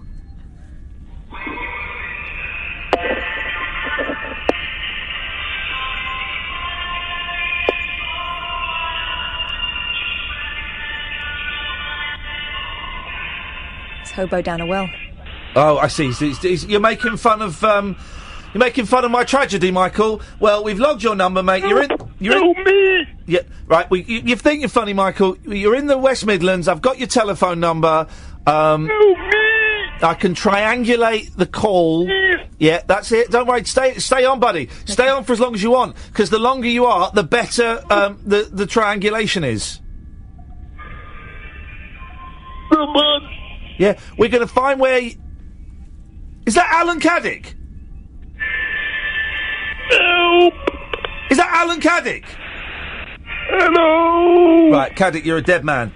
You're a dead man, Caddick. I know where you live. You're a dead man. And that will work, actually, because I'll get a 20 stretch for that. I think that's public service, isn't it? Yeah. Well, it possibly is. That's something really, really important to say then, and I've forgotten it. Yes. Well, you were in taking your breath. No, just thinking about Caddick and whether it would be worth doing time to time him out. End him. What? End him. How would you murder? Okay, it's the phone in. How would you kill Alan Caddick? 0344 499 1000. I would deprive him of all karaoke privileges. He would last a week. I would deprive him of the ability to take dick pics and send them to unsuspecting women online. Between us, I think we've got it sorted. Think we could finish him off. Not like that. No. Not like that. No. I leave a bad taste in my mouth. Let us go to John. Good evening, John. Good evening, Ian. Good evening, John. Hey, John. Talking about doing that to Carrick, I think if we just put him on Emmerdale or Coronation Street, that could be well done, couldn't it? Yeah, it could be. Aye. Yeah. That last caller, but that was in prison, that was a great call, wasn't it, you know? Yeah. That was incredible. That was incredible. And Trevor's telling me about the director's cut of the Beatles anthology. Yes, mate, I've seen that. Thank you. Yeah, that was great. I mean, prison must be so boring. Must be so. And people go there because they do bad. I'm not proud to say, Ian, but I have been in there. You know. Uh-oh. What for? It was really for motoring offences because I couldn't pay the fines. Yeah. So I got sent in there for that. Hey, really? Aye, and the time I was in there, you were only allowed an AM radio, and that had to be checked out, you know, so I couldn't receive FM. Wow, gosh. That's... Why? So you didn't get the better music mix? Well, I didn't... I never really got a choice because I was in a pad with somebody else that wanted to listen to whatever he did, and I never had a choice. You know? Well, the big man made the choice. Aye, was. The big man made the choice. Aye. These things happen. How long were you in prison for not paying fines? Oh, it was only 30 days or something. Oh, I could do that. I could do that one-handed. When he said that before, Yeah. Ian, Yes. I could probably do as long as you in solitary. Well, here's the thing. Here's the thing, John. With respect, you couldn't because you're old and you'd die.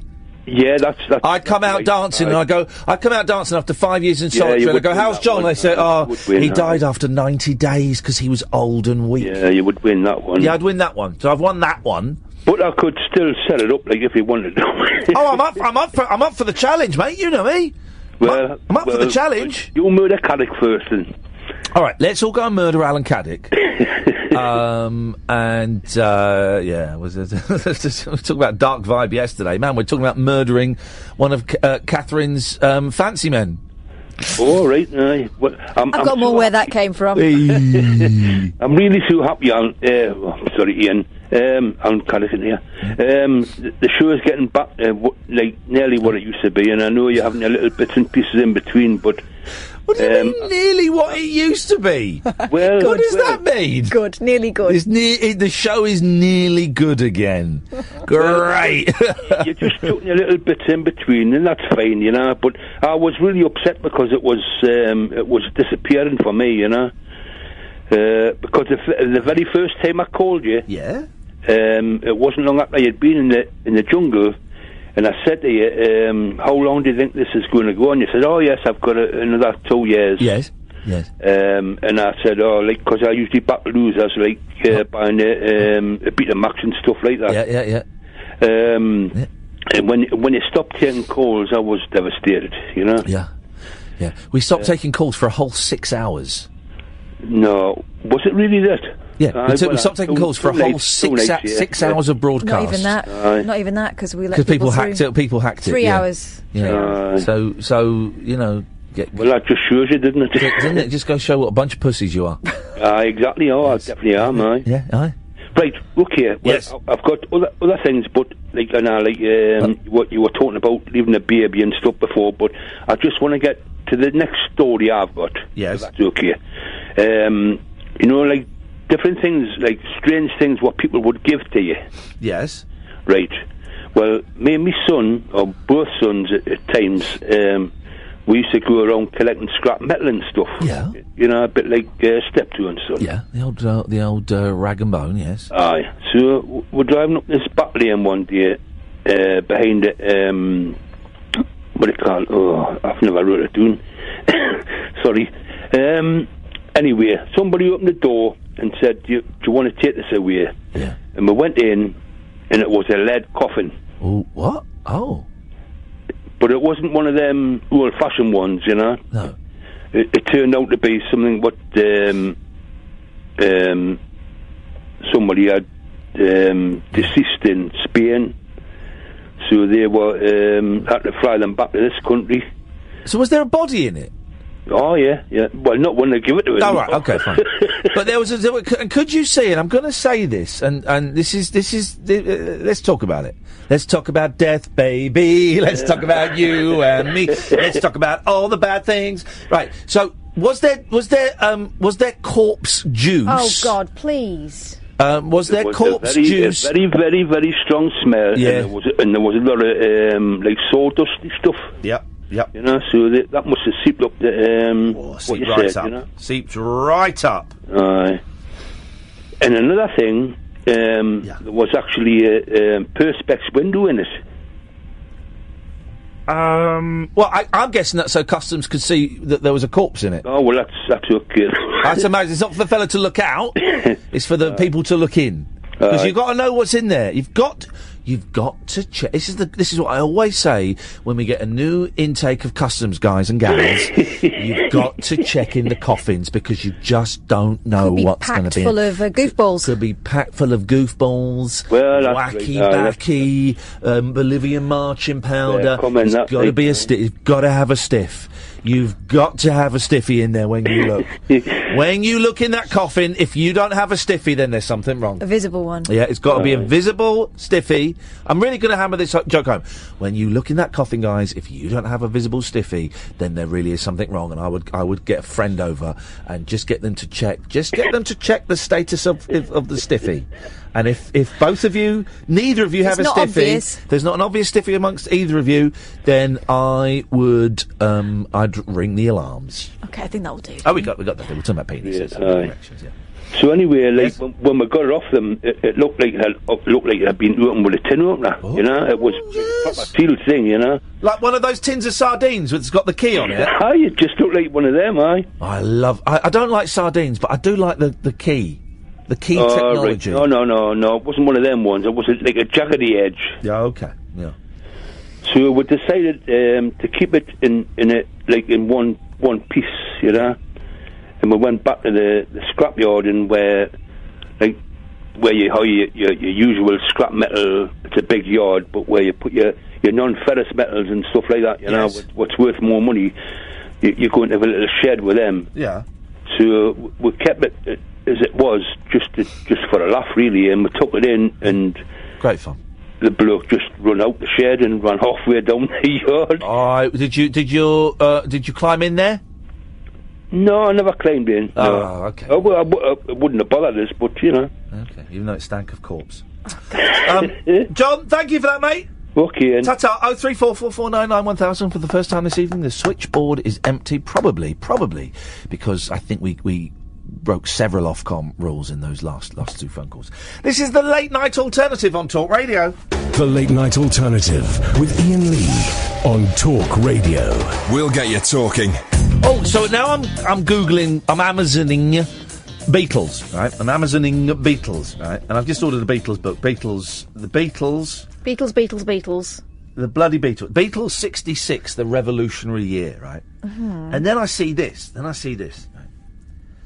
Beatles Trivial Pursuit.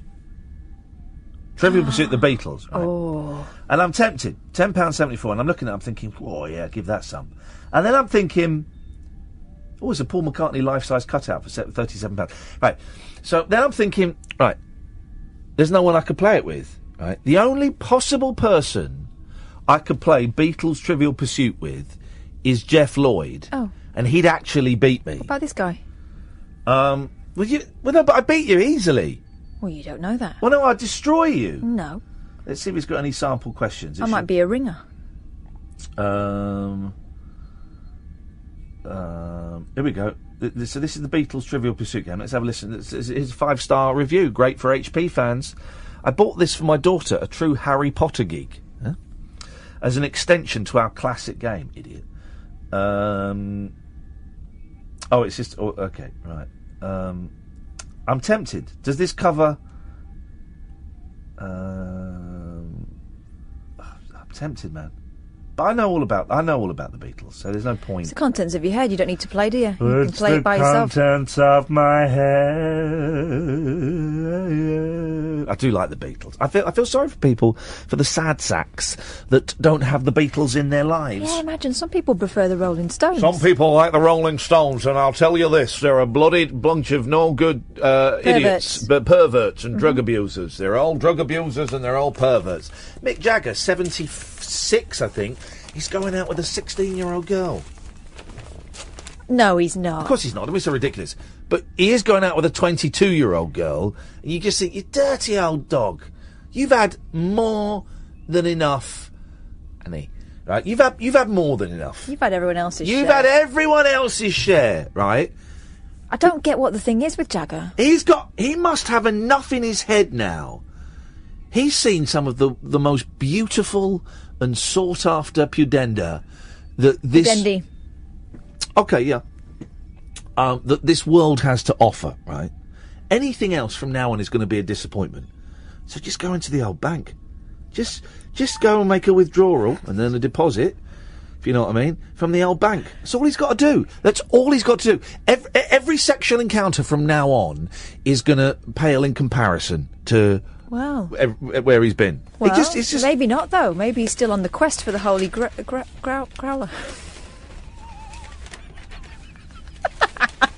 That's all right. You disgusted yourself there, didn't you? I did. Good. I did. Sorry about that, me, and sorry everyone else. Sorry, everybody else. 03444991000 is the telephone number if you want to give us a call. I'm just going to read this story and we won't make any comment, okay? We won't make any comment. Boy 7 is stuck in stone monument. You seen this picture of this kid stuck down a hole? Oh no, that's serious. No, stuck down a hole. Was he wearing the helmet at the time, or was that given to him after? A boy of 7 was freed by firefighters after getting stuck inside a stone monument, okay? Max Morgan had been trapped for 3 hours after trying to recreate a photo of himself inside the structure when he was aged just 2. Dad George said his son has grown a bit since the original picture was taken 5 years ago. They do. This is the thing with kids. They grow. They grow. You tell them to pack it in, they won't. Max clambered into the monument in the grounds of Whitewick Manor near Wolverhampton. which is run by the National Trust. Those bastards. But his leg became trapped and he was unable to wriggle free. Poor lad. Mr. Morgan from Lower Penn Staffs praised the quick thinking of the emergency services. West Midlands... poor lad must have been terrified. I'm only saying this because when I see stories like this, I want to reach out to him. And share my experience, because I know what this kid went through. So I didn't have my dad and fit mum with me to keep an eye out. No. Keep me company. No. I love it when I say something that really disappoints you. And I've been doing that quite a lot recently. You have, but I'm still reading from Growler, so you're fine. Okay, you're fine for another half hour until I get over it. It takes me that long to get over a Growler as well. Huh?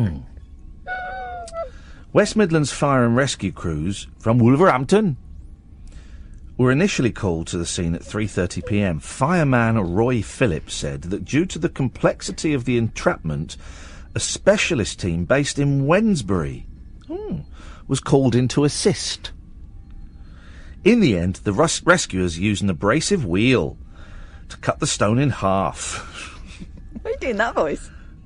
Well, abrasive wheel. So like a circular saw, I guess. Yeah. But you'd have to, of course, I really hope, I mean, how old's this lad? He's 7. I do hope the dad said, as the saw was being brought to him, gonna have to cut your head off, son, I'm really sorry. They're gonna have to cut your head off, son, I'm really sorry, it's the only way to get you out. Oh. You wonder why your youngest is always in tears when he's hanging out with you. Going bowling with those nut jobs tomorrow, I can't wait. Love a bit of bowling, me. Love a bit of bowling. But then they wanna... They use the ramps. They use the ramps Bumpers? and yeah, they use the ramps and the bumpers, right? That ain't bowling. And I don't have the ramps or the bumpers, right? Because I bowl, and I'm like poetry in motion. You're like Kingpin. I'm not like Kingpin because I don't think I've ever seen Kingpin. I haven't either, but I know he's a I've wallet. seen King Ralph. Oh, very similar. Well, you remind me of King Ralph a bit.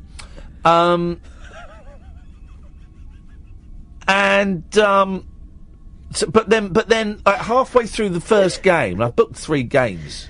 Yeah. Halfway through the first game, they then go, "Oh, can we have a go? Can we take one of your goes for you?" You go, "Well, I'm on a bit of a roller. I'm destroying you, lads. Look at the score. I'm destroying you." Well, but it's supposed to be fun, isn't it? It's supposed to be dad and lad when fun.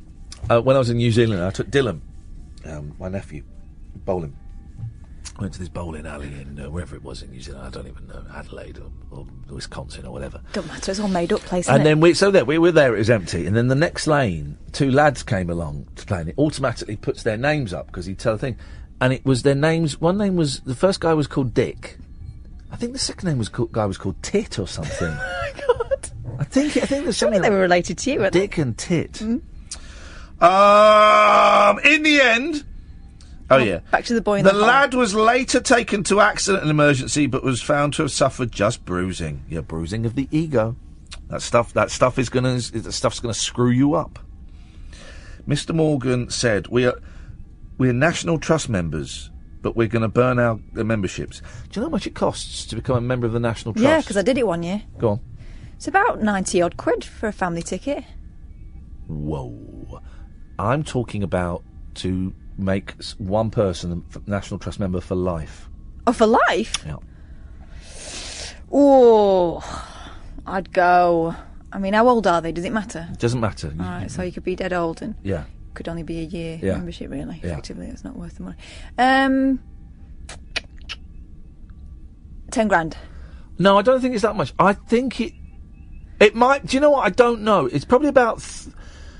I think it's about 2 or 3 grand or something like that. So it's grands, you know, just to go and see like bloody stately homes of England. Yeah. The stately homes of England.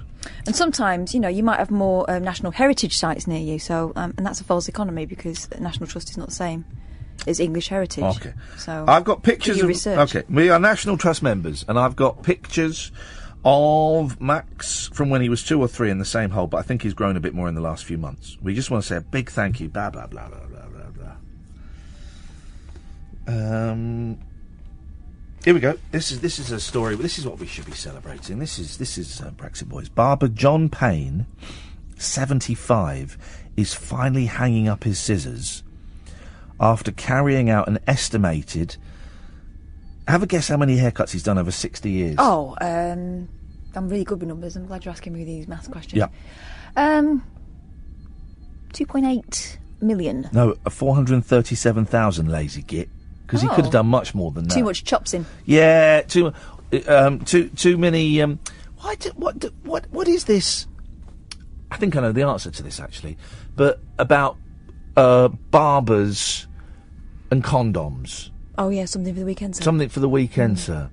But then I think I know what it is because barbers used to go to your barbers for medical problems. Yeah. It's like a doctor's. Yeah, in the Tudor times. Yeah. They would be able to pull your teeth out, cut your hair, and perform minor surgery on you. That's why the red and white. Well, I was going to say, is that a myth? That bit, the red and white, is like blood and bandages. It's true. Is it though? I don't know. I've got a feeling that if I were on the chase now, I would say that were a myth. All right. Well, I can tell you for sure though that your barber would do the lot for you. Yeah. No, you're not. You're not. No.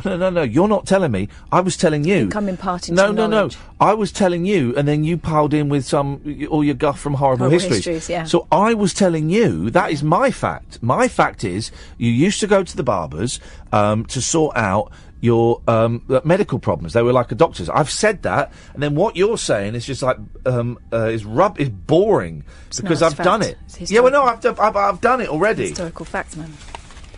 Can't handle the truth. Great times. We got another hour of this rubbish, guys. Another hour of this rubbish, guys. 0344 £2.5 grand to become a lifetime member of the National Trust. Really? Yeah. Oh no. Or is that the National Front? I always get the two confused, which has led to some pretty awkward visits of stately homes. 0344 499 1000 is the telephone number if you want to give us a call. You can call us for absolutely anything. We turn almost nobody away. That's how desperate we are. I'm Iain Lee. She is Catherine Boyle. You are listening to The Late Night Alternative, only here on Talk Radio. The Late Night Alternative with Iain Lee on Talk Radio. We have ways of making you talk. Well, I'm not the kind to kiss and tell, but I've been seen with fire up. I've never been with anything less than a 9. So fine. I've been on fire with Sally Field, gone past with a girl named Bo, but somehow they just don't end up as mine. It's a death-defying life I lead. I take my chances. I die for living in the movies and TV. But the hardest thing I ever do is watch my leading ladies kiss some other guy while I'm bandaging my knee. I might fall from a tall building, I might roll a brand new car, 'cause I'm the unknown stuntman that made Redford such a star.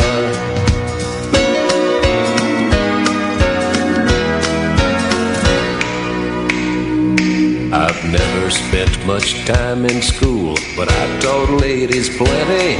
It's true, I hire my body out for pay. Hey, I've gotten burned over Cheryl Teague's, blown up for Raquel Welch. But when I wind up in the hay, it's only hay. Hey, I might jump an open drawbridge or Tarzan from a vine, 'cause I'm the only stuntman that makes Eastwood look so fine.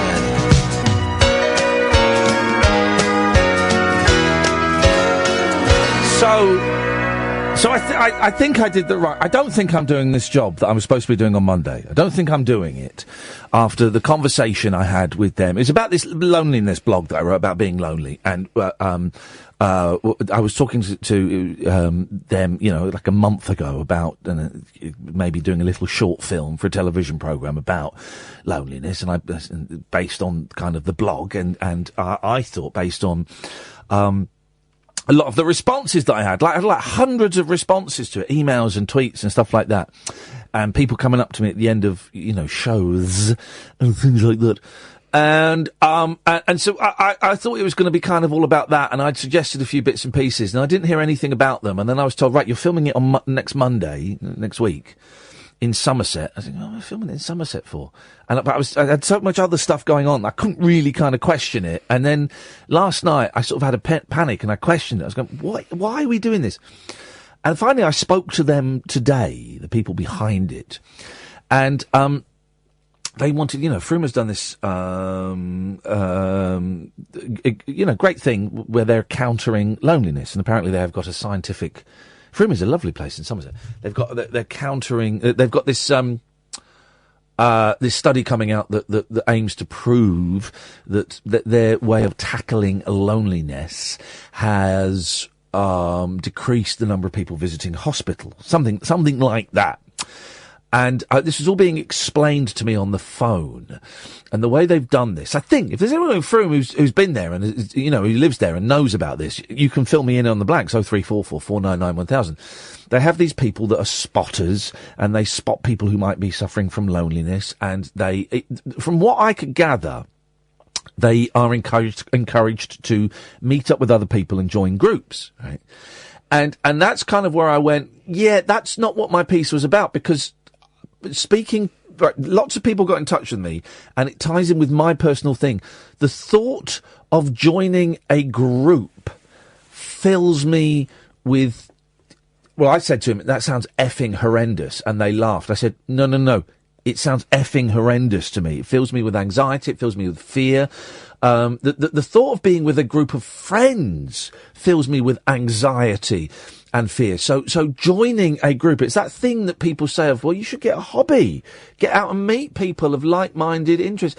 That works for some people, and that's absolutely brilliant, right? And some people just need a little bit of encouragement, or to be made aware of groups that are there that perhaps they weren't aware of. But for a significant number of people that got in touch with me, there is no thought worse than rocking up at a village hall on a Thursday at 7:30 and walking in on your own and going, hi, I'm here for the choir, or whatever it may be. And the people that wanted to make this film couldn't grasp that. They kept saying, well, surely the way to cure loneliness is to be in a group of people. I said, no, that premise is false. Sometimes you could be really lonely in a group, right? There we go. You can be with 1,000 people and you can feel more alone than you do at home with a book or with a cat or with your kid or with your, whatever. And I said, no, he said, so what is your cure for loneliness? I said, dude, I haven't got one. And I thought that this was going to be a piece where we kind of went, I don't know what the answer is, but this is what it is. I'm personally worried that there is an epidemic, but I know for a fact that there are a significant number of people who feel like this. And I said, well, why don't you come and you can challenge these people? I said, I'm not going to go and challenge them because they're doing something that works for them, and that's great. I'm not going to stride in and say, I think you're wrong. I'm not going to do that. And also I said, you're going to film me for 8 hours for a 5-minute piece on television, right? I can say whatever I want, but the story is in the edit. You will make the story the way you want it to be, and I just think that this is not the story that I wanted to. I wanted to talk to Jo Cox's sister, right? And they said, well, we think that her charity's already had enough attention. So okay, I couldn't name it. No, I couldn't name it, actually. I wanted to talk about her, talk to her about it and say, well, what do you think? Because now there's I want to get a really good chat with her. And, that thing sounds like it's for the elderly, is it? No, it's not. It's not. They made a point of, and I said that first thing, I don't want it to be about old people, because that's a different thing altogether. And the film was going to be like people in their 30s and 40s, right? And I also, where's my head gone? Hang on a second, I've just lost my train of thought. I said, I've had hundreds of people there's 120 comments on my, website, IainLee.com. If you want to read the blog, IainLee.com, it's up there. Right, so there's 120 comments there. I got in touch with you and said, I'm quite happy to try and reach out to a few people on there and on Twitter and see if they would be up for talking to us about it. And no one got in touch. And it basically, the solution that they are offering for loneliness would not work for me. And I thought it was going to be a personal authored piece, as we call it, an authored piece. And I thought it was going to be kind of me kicking around some ideas and talking to some people and going, well, yeah, that sounds cool. I don't know about that. Why, and it became this thing to talk about Frome in Somerset, which is great. It's great, but that's not what I wanted to do. It sounds a bit like it's gone through so many people that they've forgotten what it started off as. Yeah. So they've got, we've got this story about what they're doing in Frome. Iain Lee talks about loneliness and nothing in between. Doesn't it sound like there's an awful lot of thought about what actually your blog was saying? No, I don't think there was. And I kind of said, look, I'm not some 23-year-old that's desperate to get on the telly. I would love to come on your show. It's one of the biggest shows in the country. So I'd love to come on your show, but as long as I'm saying something that I believe in and something that I think is important, and I think this is really important, but I wouldn't be saying something I believe in. So it doesn't appeal to me. My ego is not such that I have to go on a TV show to feel validated. I'm not going on, I'm not going on telly, 600 quid or 650 quid. I'm not going to go on telly. It's a lot of money. But I'm not going to go on just for the sake of something, to have something that I believe quite passionately in, to have it distorted to the story that you want it to be. So I spoke to two people from the production, and it's a bit tight because of me, because I was supposed to be going down there on Sunday and filming it on Monday. So it's a bit tight for me to have left it that late. But in fairness to me, they hadn't been in touch with me for 3 weeks. The person that I thought was making it I found out today, has left. So my emails were being ignored. And they were kind of going through my agent just in terms of like dates and when I was free and stuff like that.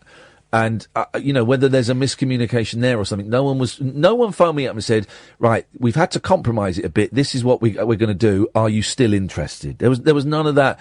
And I had two people selling me a story today that I couldn't give a shit about when it came from something that I really care a lot about, because it affects me, a lot. And now I've said that out loud, I've realised that I made the decision for artistic reasons. Of course you did. But, I know, you said of course, but I wasn't sure, because there is a little bit of me scuppering myself at the moment in all kinds of things. There's a lot of me pressing the F it button just to see what happens and to get reactions and stuff like that in all different kinds of things. So part of me thought it was that. Part of me thought it was just me being arsey because I was tired, and I've got to be aware that when I haven't slept much and I'm working a lot, I can get arsey. People get arsey, and I'm generally pretty good at self-awareness around that and knowing when I am and kind of removing myself from situations. But I came away just feeling really sad that I let people down. I let, the film crew is going to be 4, 5, 6 people will have worked on that, and I've let them down. And I'm annoyed that I've walked away from 650 quid, which would be very, very handy at the moment when I'm looking for somewhere to live. But also, I don't want to be on telly for the sake of being on telly. And it does sound as if they could get anyone to do that. Yeah, they could. Because you're just presenting their piece. Get Brandreth to do it. Giles Brandreth will do it. Get someone like that. I think I've given away what the show is. Yeah, and I think my agent was perhaps frustrated with me, as which is great, which is fine. It was great, which is fine. Of course we're allowed to lock horns from time to time. He's very, very accommodating. And I feel sad. That's what I feel. I feel sad that I've let people down, that I've walked away from a chunk of money, that I'm not going to get to do the film that I really wanted to do. That's the thing. Yeah, that's it. And do you know what? It's okay to feel sad about it. But I'm kind of glad that I get to stay at home on Sunday and play video games. That's cool. And part of me is thinking, when I do it again a minute, am I doing it just because I don't want to travel somewhere on Sunday? Because I do this sometimes. I don't want to travel somewhere on Sunday night and have dinner with people that I don't know, and then spend all day filming with them when I could be at home playing video games. Or am I doing it because then it means I've got a day off, so I can, I could maybe go and take drugs. There's all those thoughts going around in my head. And at the moment, I don't quite trust my thinking about a lot of things, and I've really got to kind of, look at every decision I'm making, and not every. I've got to look at a lot of the decisions I'm making and work out why I'm doing it. Is it coming from a good place or is it coming from a bad place, that decision? So I think I'm not doing it. It ended with him saying, "Oh, well, that's a shame. Never mind. Come to us again if you've got any other ideas." And I'm thinking, I came to you with this idea. Yeah, what's the point? It was already formed. Yeah, I came to you with an idea that I expressed briefly in 2 emails. You read a blog, and I had an extended chat with a young lady on the phone who doesn't work for you anymore. So I'm probably not going to come to you with any more ideas, because if they're going to get changed that much, then there's no point in me coming to you with an idea, because that was it. TV's a funny old fish. I cancelled a Good Morning Britain this week as well, so I've done myself out of over £1,000. Yeah, but you were starting to get anxious about the amount you were doing. Yeah. So what I was going to ask is, could you give me £1,000? I'm going to take that as a yes. 03444991000. This is Talk Radio. The Late Night Alternative with Iain Lee. On air and off the leash. On Talk Radio.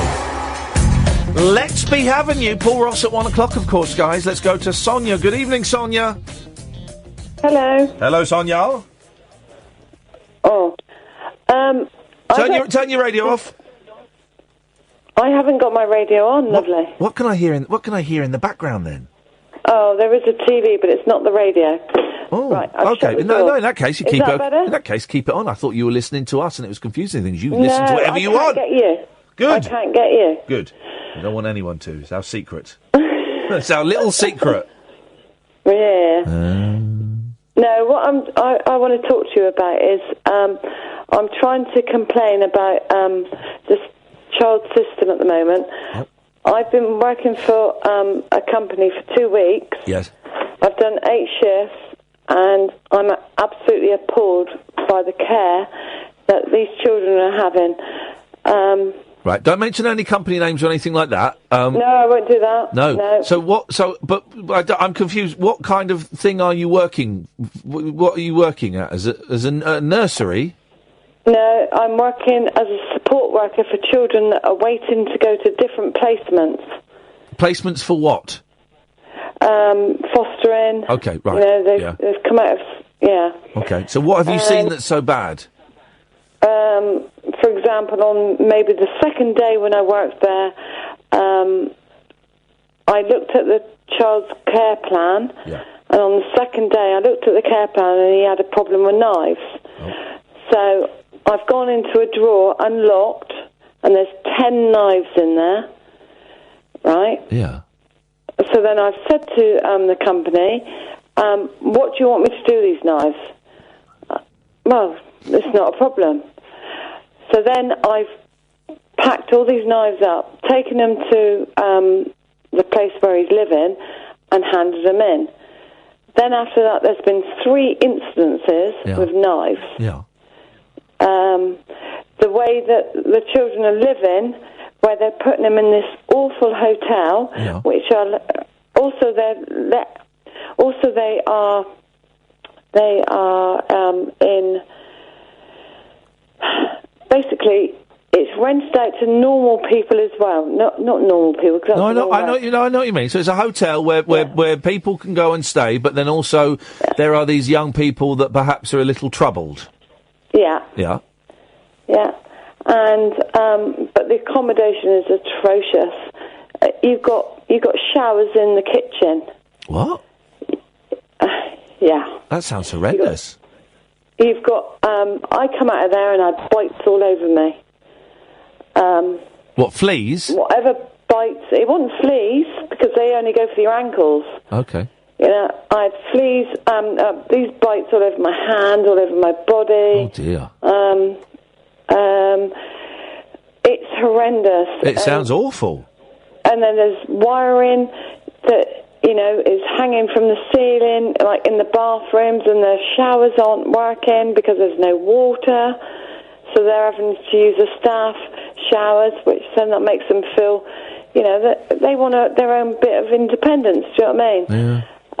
On top of that, oh God, there's so. The fire alarm, I had to take the tape off it because it had all this tape on it to make the fire alarm work. Yeah.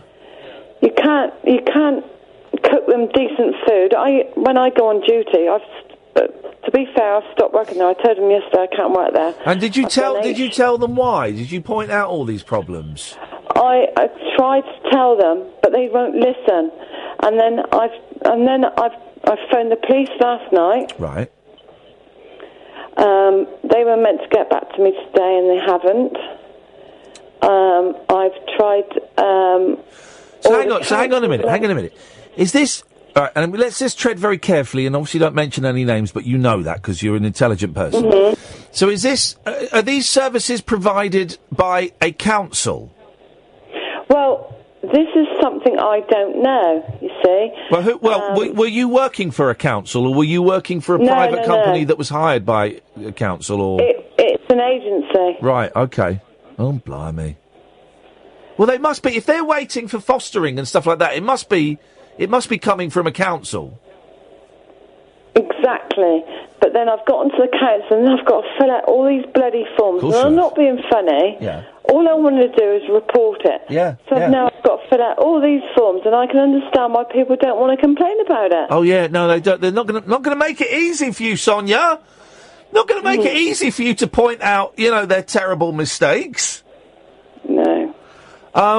That's really depressing, isn't it? And then it's like also on top of that. Yeah. When you go to a new job, you get your restraining, you know, training and everything. I've had none of that. No restraints for these children. And then you've got staff telling me that, don't report it because, you know, their child might have gone missing. Don't report it because it's too many issues with the police.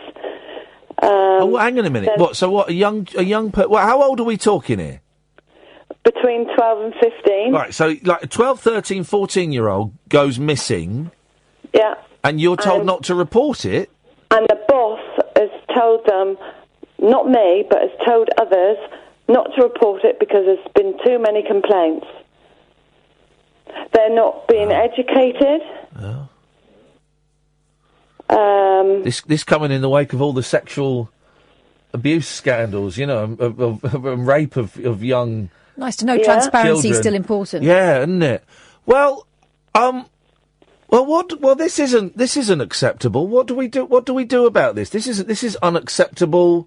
But the thing of it is, behaviour. it's so hard for me to report. It's just like I'm going round in circles. I don't know who to tell anymore. And this is why I'm trying to think. There must be something that we can do, because listen, I have to take your story at face value, Sonia. But if what you are saying is true, then this is outrageous. So would the head of children's services at your council be the person to go to? Do they know? I'm trying everyone, and I'm just going round in circles. Have you tried Even that person? The police said to me last night. They said, phone. Hold on a minute. They said, this is what they said last night. I've even got a log number. They said, phone trading standards, which it was like, they don't exist. Apparently, you got to go through citizen advice. Trading standards. Then sorry. Trading standards. They do exist, but apparently you have to go through. They gave me a number which doesn't exist anymore, and they said it's not trading standards. Right, we have to. Anymore. Right, you have to go through citizen advice. All right, hang on a minute. Right, if this is true, right, then kids' lives are at risk. Right. Right. So we have a thing to do. Right. This is another thing, right? Yeah.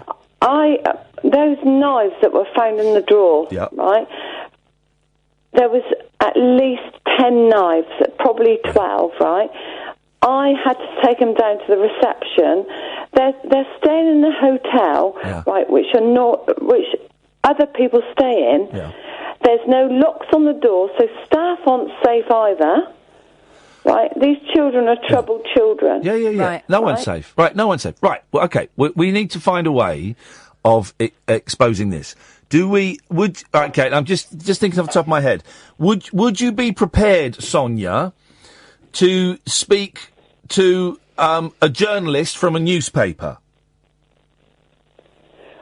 I think that's the only way forward, I think. I've got an idea. Right. Would you write this down in an email to me, and I will put it in the direction of people who might be able to do something about it?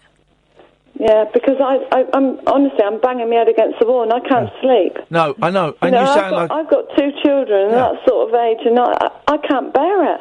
No, I bet, because you sound like a good human being, Sonia. You sound like a good human being, and this is outrageous, and this is disgusting. Tell you what I'm going to do, Sonia, is I'm going to ask Catherine to go next door and speak to you off air, and you can swap emails and things like that. Yeah.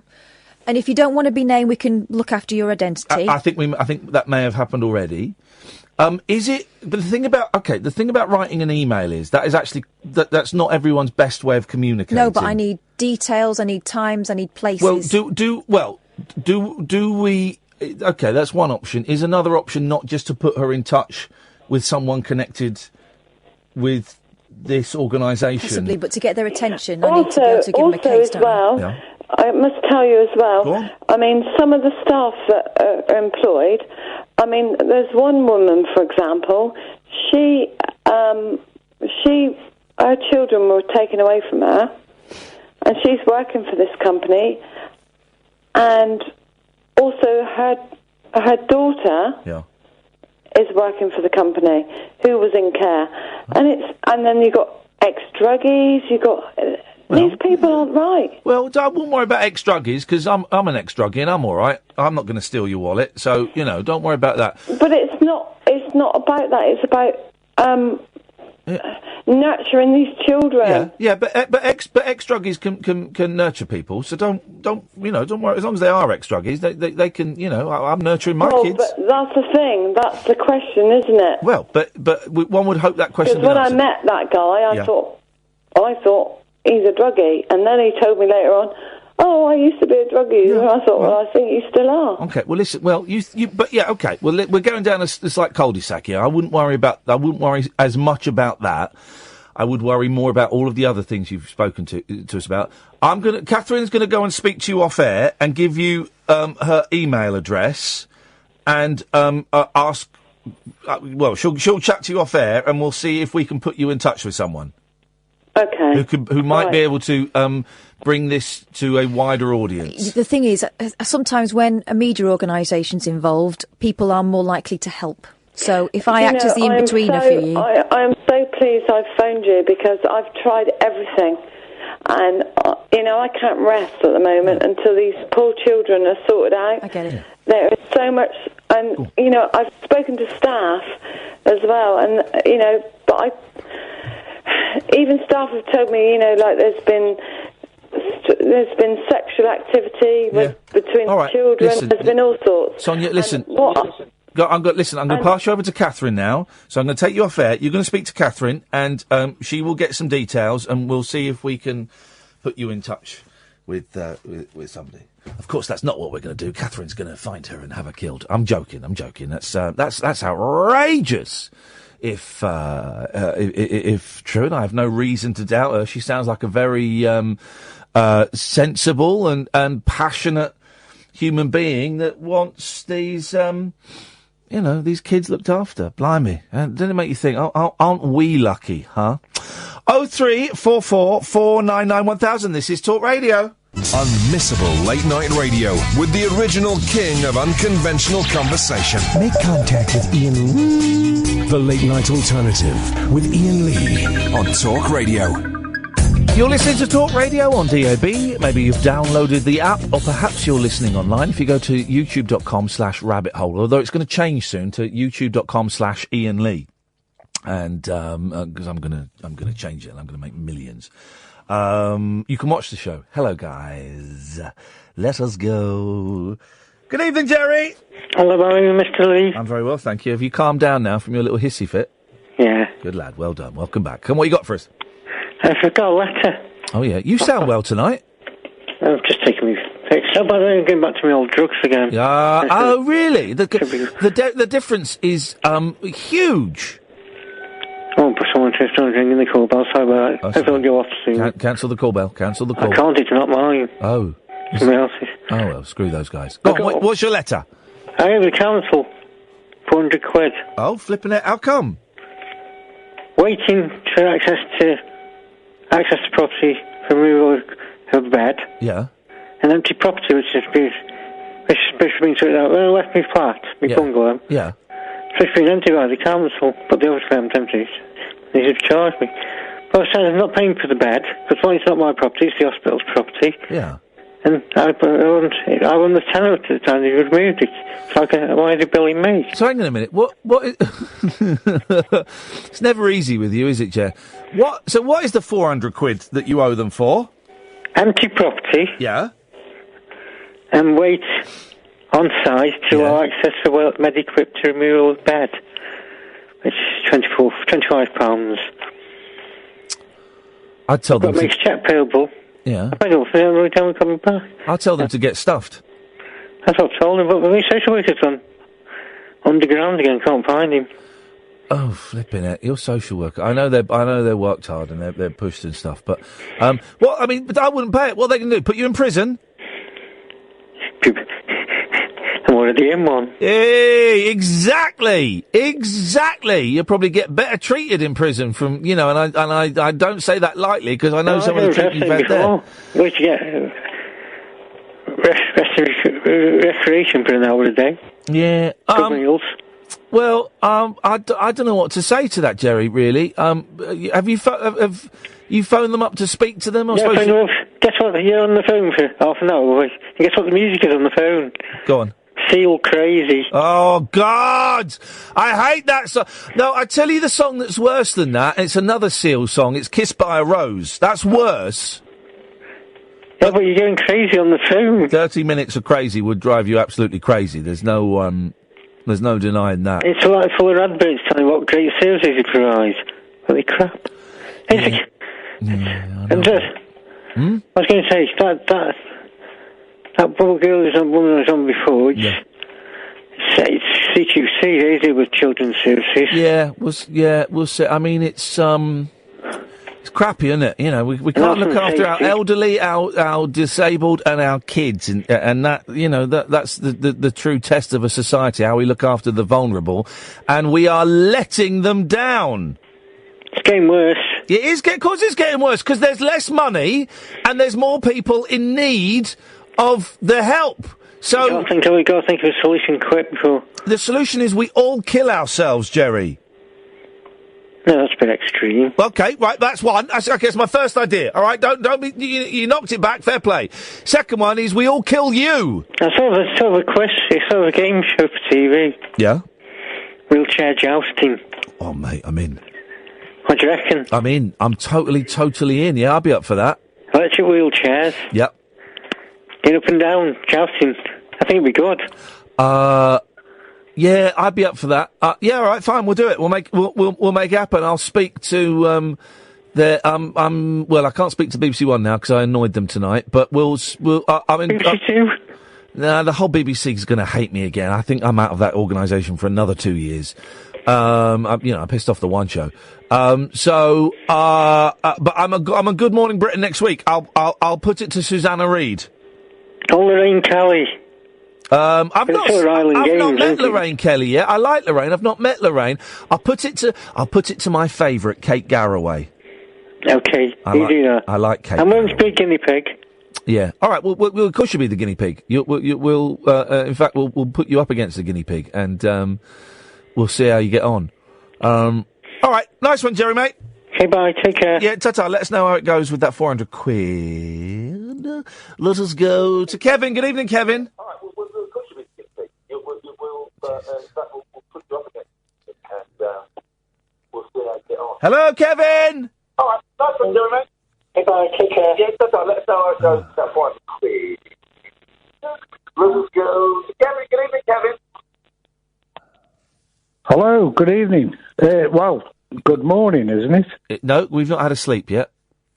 Oh, well, I'm still up, so shall we just say good evening then? Good evening, yes, Kevin. What have you got for us? What have you got for us on this Thursday night? Stroke Friday morning. Actually, I've only just turned on a bit late, so I'm not sure what your topics of conversation have been.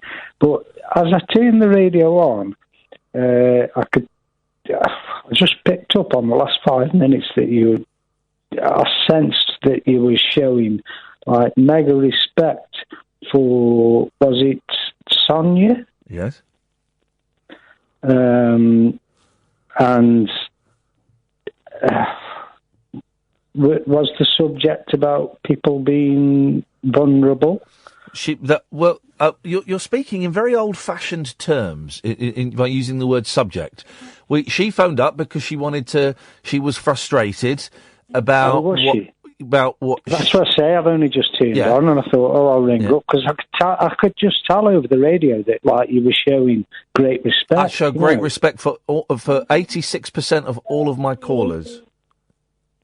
Yeah, but there's no you know the drill, Kevin. There's no subject. But she phoned in because she was frustrated about and concerned about something she had seen happen in the workplace that she was unhappy with. You know, people phone in about whatever they want. What do you want to talk about?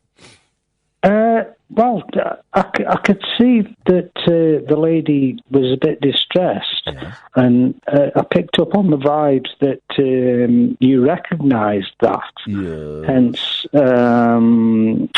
letting her to carry on off air. You know what I mean? Yes. And I've got a bit of a similar tale actually from today. Okay, go on. I mean, was the subject about? There's no subject. There's no subject. Let's just have a conversation. Okay, please do, Ian. Yeah. Go on then. What? So go on. What are you going to tell me? Did I hear you say that you were an ex-druggie? Yeah. I guess that's out there now. Yeah. What drugs did you take? That doesn't matter. It's irrelevant, isn't it, really? It's irrelevant. You don't want to know the war story. Were they prescribed, or were you just they were prescribed by a bloke called Steve? They were prescribed by a bloke called Steve that I used to meet around the back of West Hampstead train station. Or cigarettes classed as drugs? Or... I guess they are, yeah. Well, funnily enough, right, Ian, yes. I've been for an appointment today for a smoking cessation. Okay. Because I really need to pack in smoking. Good for you. Yes, that's exactly how I'm thinking about it. And my mind's made up now.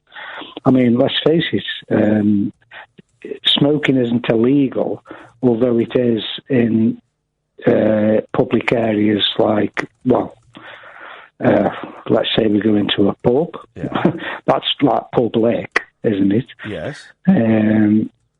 But it isn't an illegal drug, but you can get addicted to tobacco. You can get addicted to tobacco, yes. And I've got to show mega respect to the nurse I've seen today. Yes. A bit like I could sense, having just switched on, that I felt like you were showing mega respect for Sonia. Yes, I am mega respectful. I'm picking up on that, yeah. That's me. But having had this appointment for smoking cessation this afternoon... Yes. On the way out, there was a lady there. I'm guessing she was in her early 40s. Yes. I'm a little bit older.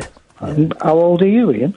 Don't worry. Just carry on with the story. Don't worry about how old I am. Are you of similar age to me then? I don't know how old you are. Are you of similar age to the lady? I'm a little bit older. I mean, why so many? Just tell me the story, dude. like I say, I've got great respect for the nurse I saw today. Right, and then you saw a woman who was about 40. On the way out, yes, from the doctor's clinic. I'm going to start smoking and again. she was a supporter of the Marie Curie. Okay, yeah. Apparently, I mean, I could see, obviously, you have an appointment time, but you don't, they're obviously very busy, and you can't always get in. Of course, you can't always get what you want, but if you try sometimes... Well, they're obviously very busy. Of course they are. The NHS are stretched, aren't they? Stretched and for stressed. Cash. Yes. God. Yes. Well, yeah, either of those words would suit. Yes! So what happened? Oh, sorry, Ian. Am I upsetting you? Yes! Okay. What happened? On the way out, she said, excuse me, really polite. I'm guessing she's in her 40s, and she told me all about what the Marie Curie Society was about. Apparently, her son suffered with an illness from an early age, and I believe now I think she said he was about 25. Yes. And he's packed in work because he had a serious medical condition. And the NHS helped him out. And she basically said that they didn't think he'd last long. Yeah. And he had major treatment, mega treatment. Oh, yes. And isn't it great? I think so. I think it's brilliant too, Kevin. Thank you They're lacking of funds, and so I joined the society. And apparently it's only £4 a month, which is what I signed up to on the way out. That's brilliant news, Kevin. Great news. Excellent stuff. Thanks very much indeed. This is oh, God, I'm losing the will to live. I'm going to start smoking again after that call. This is the Late Night Alternative on Talk Radio. The Late Night Alternative with Iain Lee on Talk Radio. Christian Dion is well worth listening to, because when he was on before, he didn't get anything right. No, but you take that home and have a think about it. I didn't get anything right at all. Good evening, Edward. Good evening, Ian. I trust you well. I'm tickety-boo. Okay, splendid. I don't want to appear too sycophantic, firstly, or sound too sycophantic, but I find your approach to your honesty towards your own issues and previous issues very refreshing. Thank you. Compared to other commentators or other presenters. Yes. But, yes. No. I mean, you're calling yourself an extra ugly is brilliant. Okay. Yeah. But can I quickly ask, are you genuinely okay with Richard Herring now? Yeah, I'm fine with Richard Herring. Yeah. I've always thought he was funny. I've always thought he was brilliant. And, they made some jokes about me on their TV show 20 years ago. Yeah. I was always very nervous, around him and Stuart Lee. But the few times I've met either of them, they've been absolutely charming and delightful. And Richard was kind enough to invite me onto his Leicester Square podcast. I watched that, and I was genuinely surprised that you got on so well. He's lovely. I think I've always thought, it never hurt me when he made jokes about me, but I make jokes about people. I've always thought that I think he's brilliant. I think he's really, really funny. And there's a really good podcast that's just come out with Jeff Lloyd interviewing him, and it's really funny, and it's really? Yeah, it's really good. Go Jeff Lloyd's Hometown Show, I think it's called, and it's really good. Him interviewing Richard Herring. Oh, well, I'll give that a look. Thank you very much for your time, Ian. Sorry to trouble you. Have a good evening. Thank you very much. Now, that is manners. Apologising for calling. No, it's true. That is manners. That is unlike you just did a stomach gurgle. I didn't. I think if we played the tape back, mate, we'd hear it. And you didn't apologise. He apologised for wasting my time, and it was a waste of my time, really. But he apologised for it, so I've got no beef. I've got no beef against someone like that. Let's go to Kasif. Good evening, Kasif. Good evening, Ian. Well, Ian, I've been on holiday and I've come back. I've listened to you for a while, but I was reading somewhere that you fell down a well. That must have been a new law for you.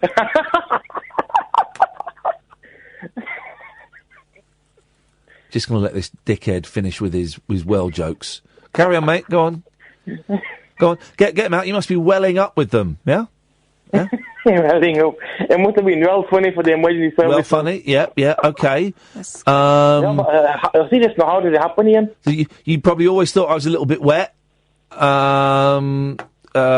job he didn't kick the bucket. Yeah, looking a bit pale. All of those, it's great, Kasif, to hear some of the classic jokes that have been thrown at someone who suffered went through quite a traumatic experience. I hope your holiday was shit. Make somebody laugh about. Hope you had a really bad holiday and you got beaten up and robbed on your holiday. And I hope that you didn't have travel insurance. If you didn't have travel insurance and you got really seriously ill and you had to go to hospital and it cost you $50 million. That's what I hope happened to you, Kasif.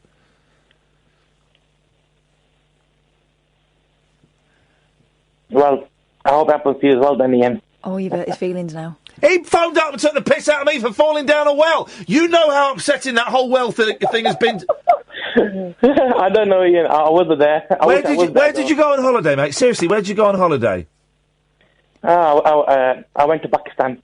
Pakistan, right, okay. Well, I hope you got taken into the Pakistan desert and buried up to your neck in the sand, and you had your eyes taped open, and you had honey squirted in your eyes, and ants pecked your eyeballs out, and there were a circle of men standing around you, masturbating and laughing. I hope that happened to you. Well, Ian, I would have wanted to be in one of your fantasies. I would have wanted. Well, thanks for your call, Kasif. Okay, thank you, Ian. Yeah, that's right. That was graphic. That was very specific, actually, wasn't it? You've been holding that in for a while, haven't you? Yeah, that was very specific. Very, very specific. The honey and the ants. But I saved that for someone as cruel and as callous as that gentleman caller there. We won't be. That was ill-mannered on his part. It's been very, very dark vibe tonight again. Well, that definitely was you. Tomorrow, I tell you what we'll do tomorrow. This is what we're going to do tomorrow, right? Can you bring in your Uno cards?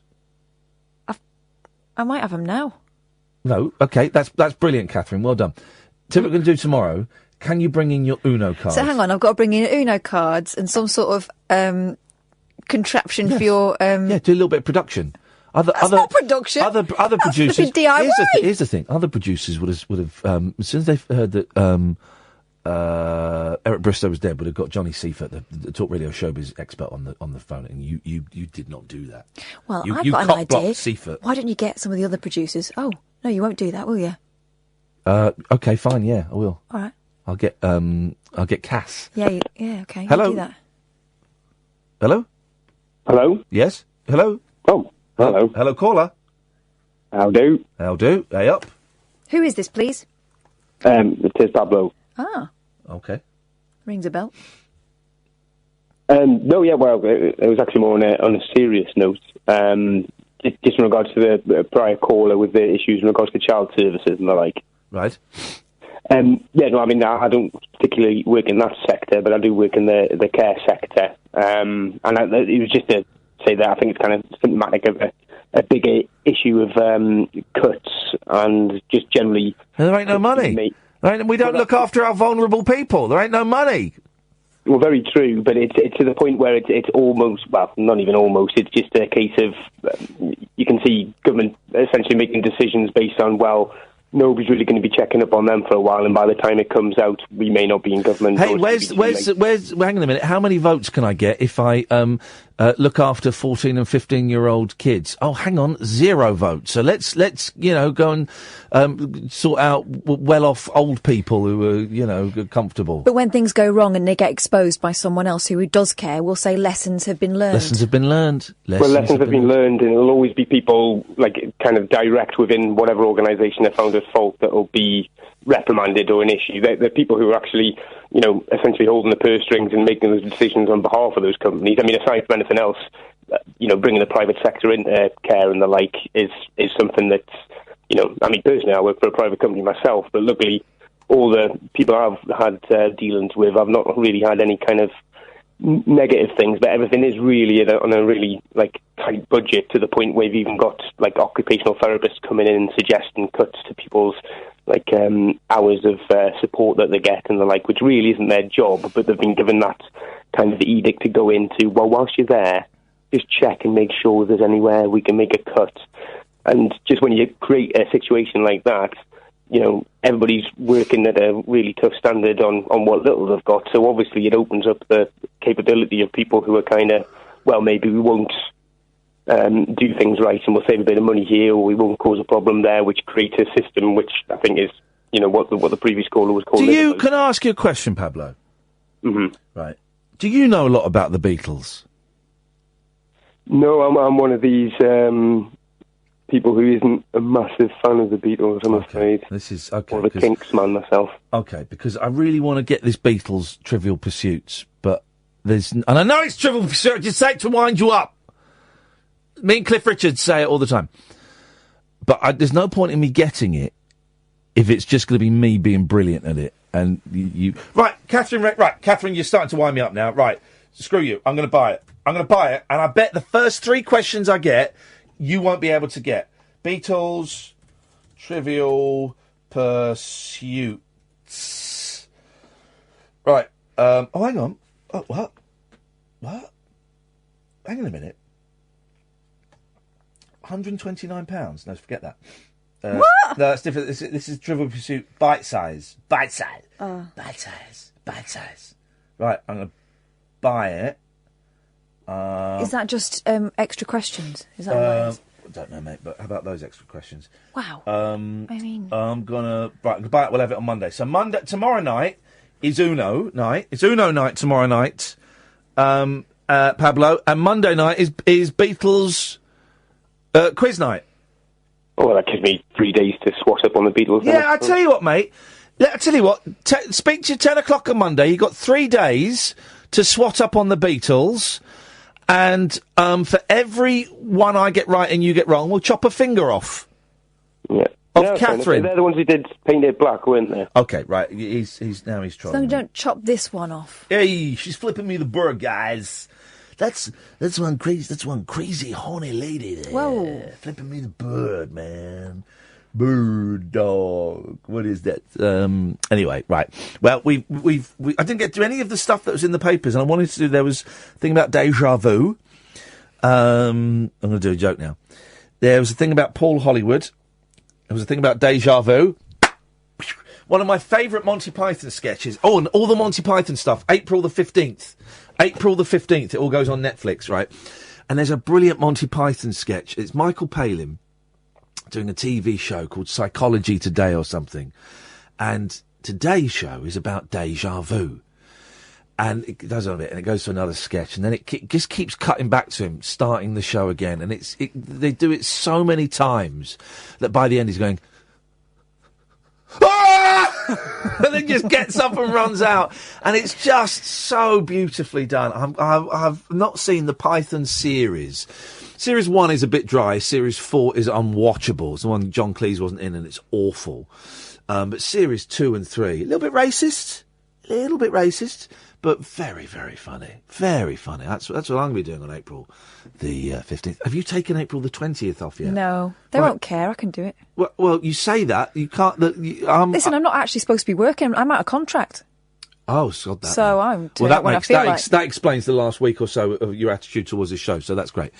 April the 20th, I'm not coming in. I'm going to go and see Chaz and Dave at the Royal Albert Hall, because Chaz sent me a text and invited me, and I'm going to go and hang out backstage afterwards and eat a pie and a mash and suck a cockle.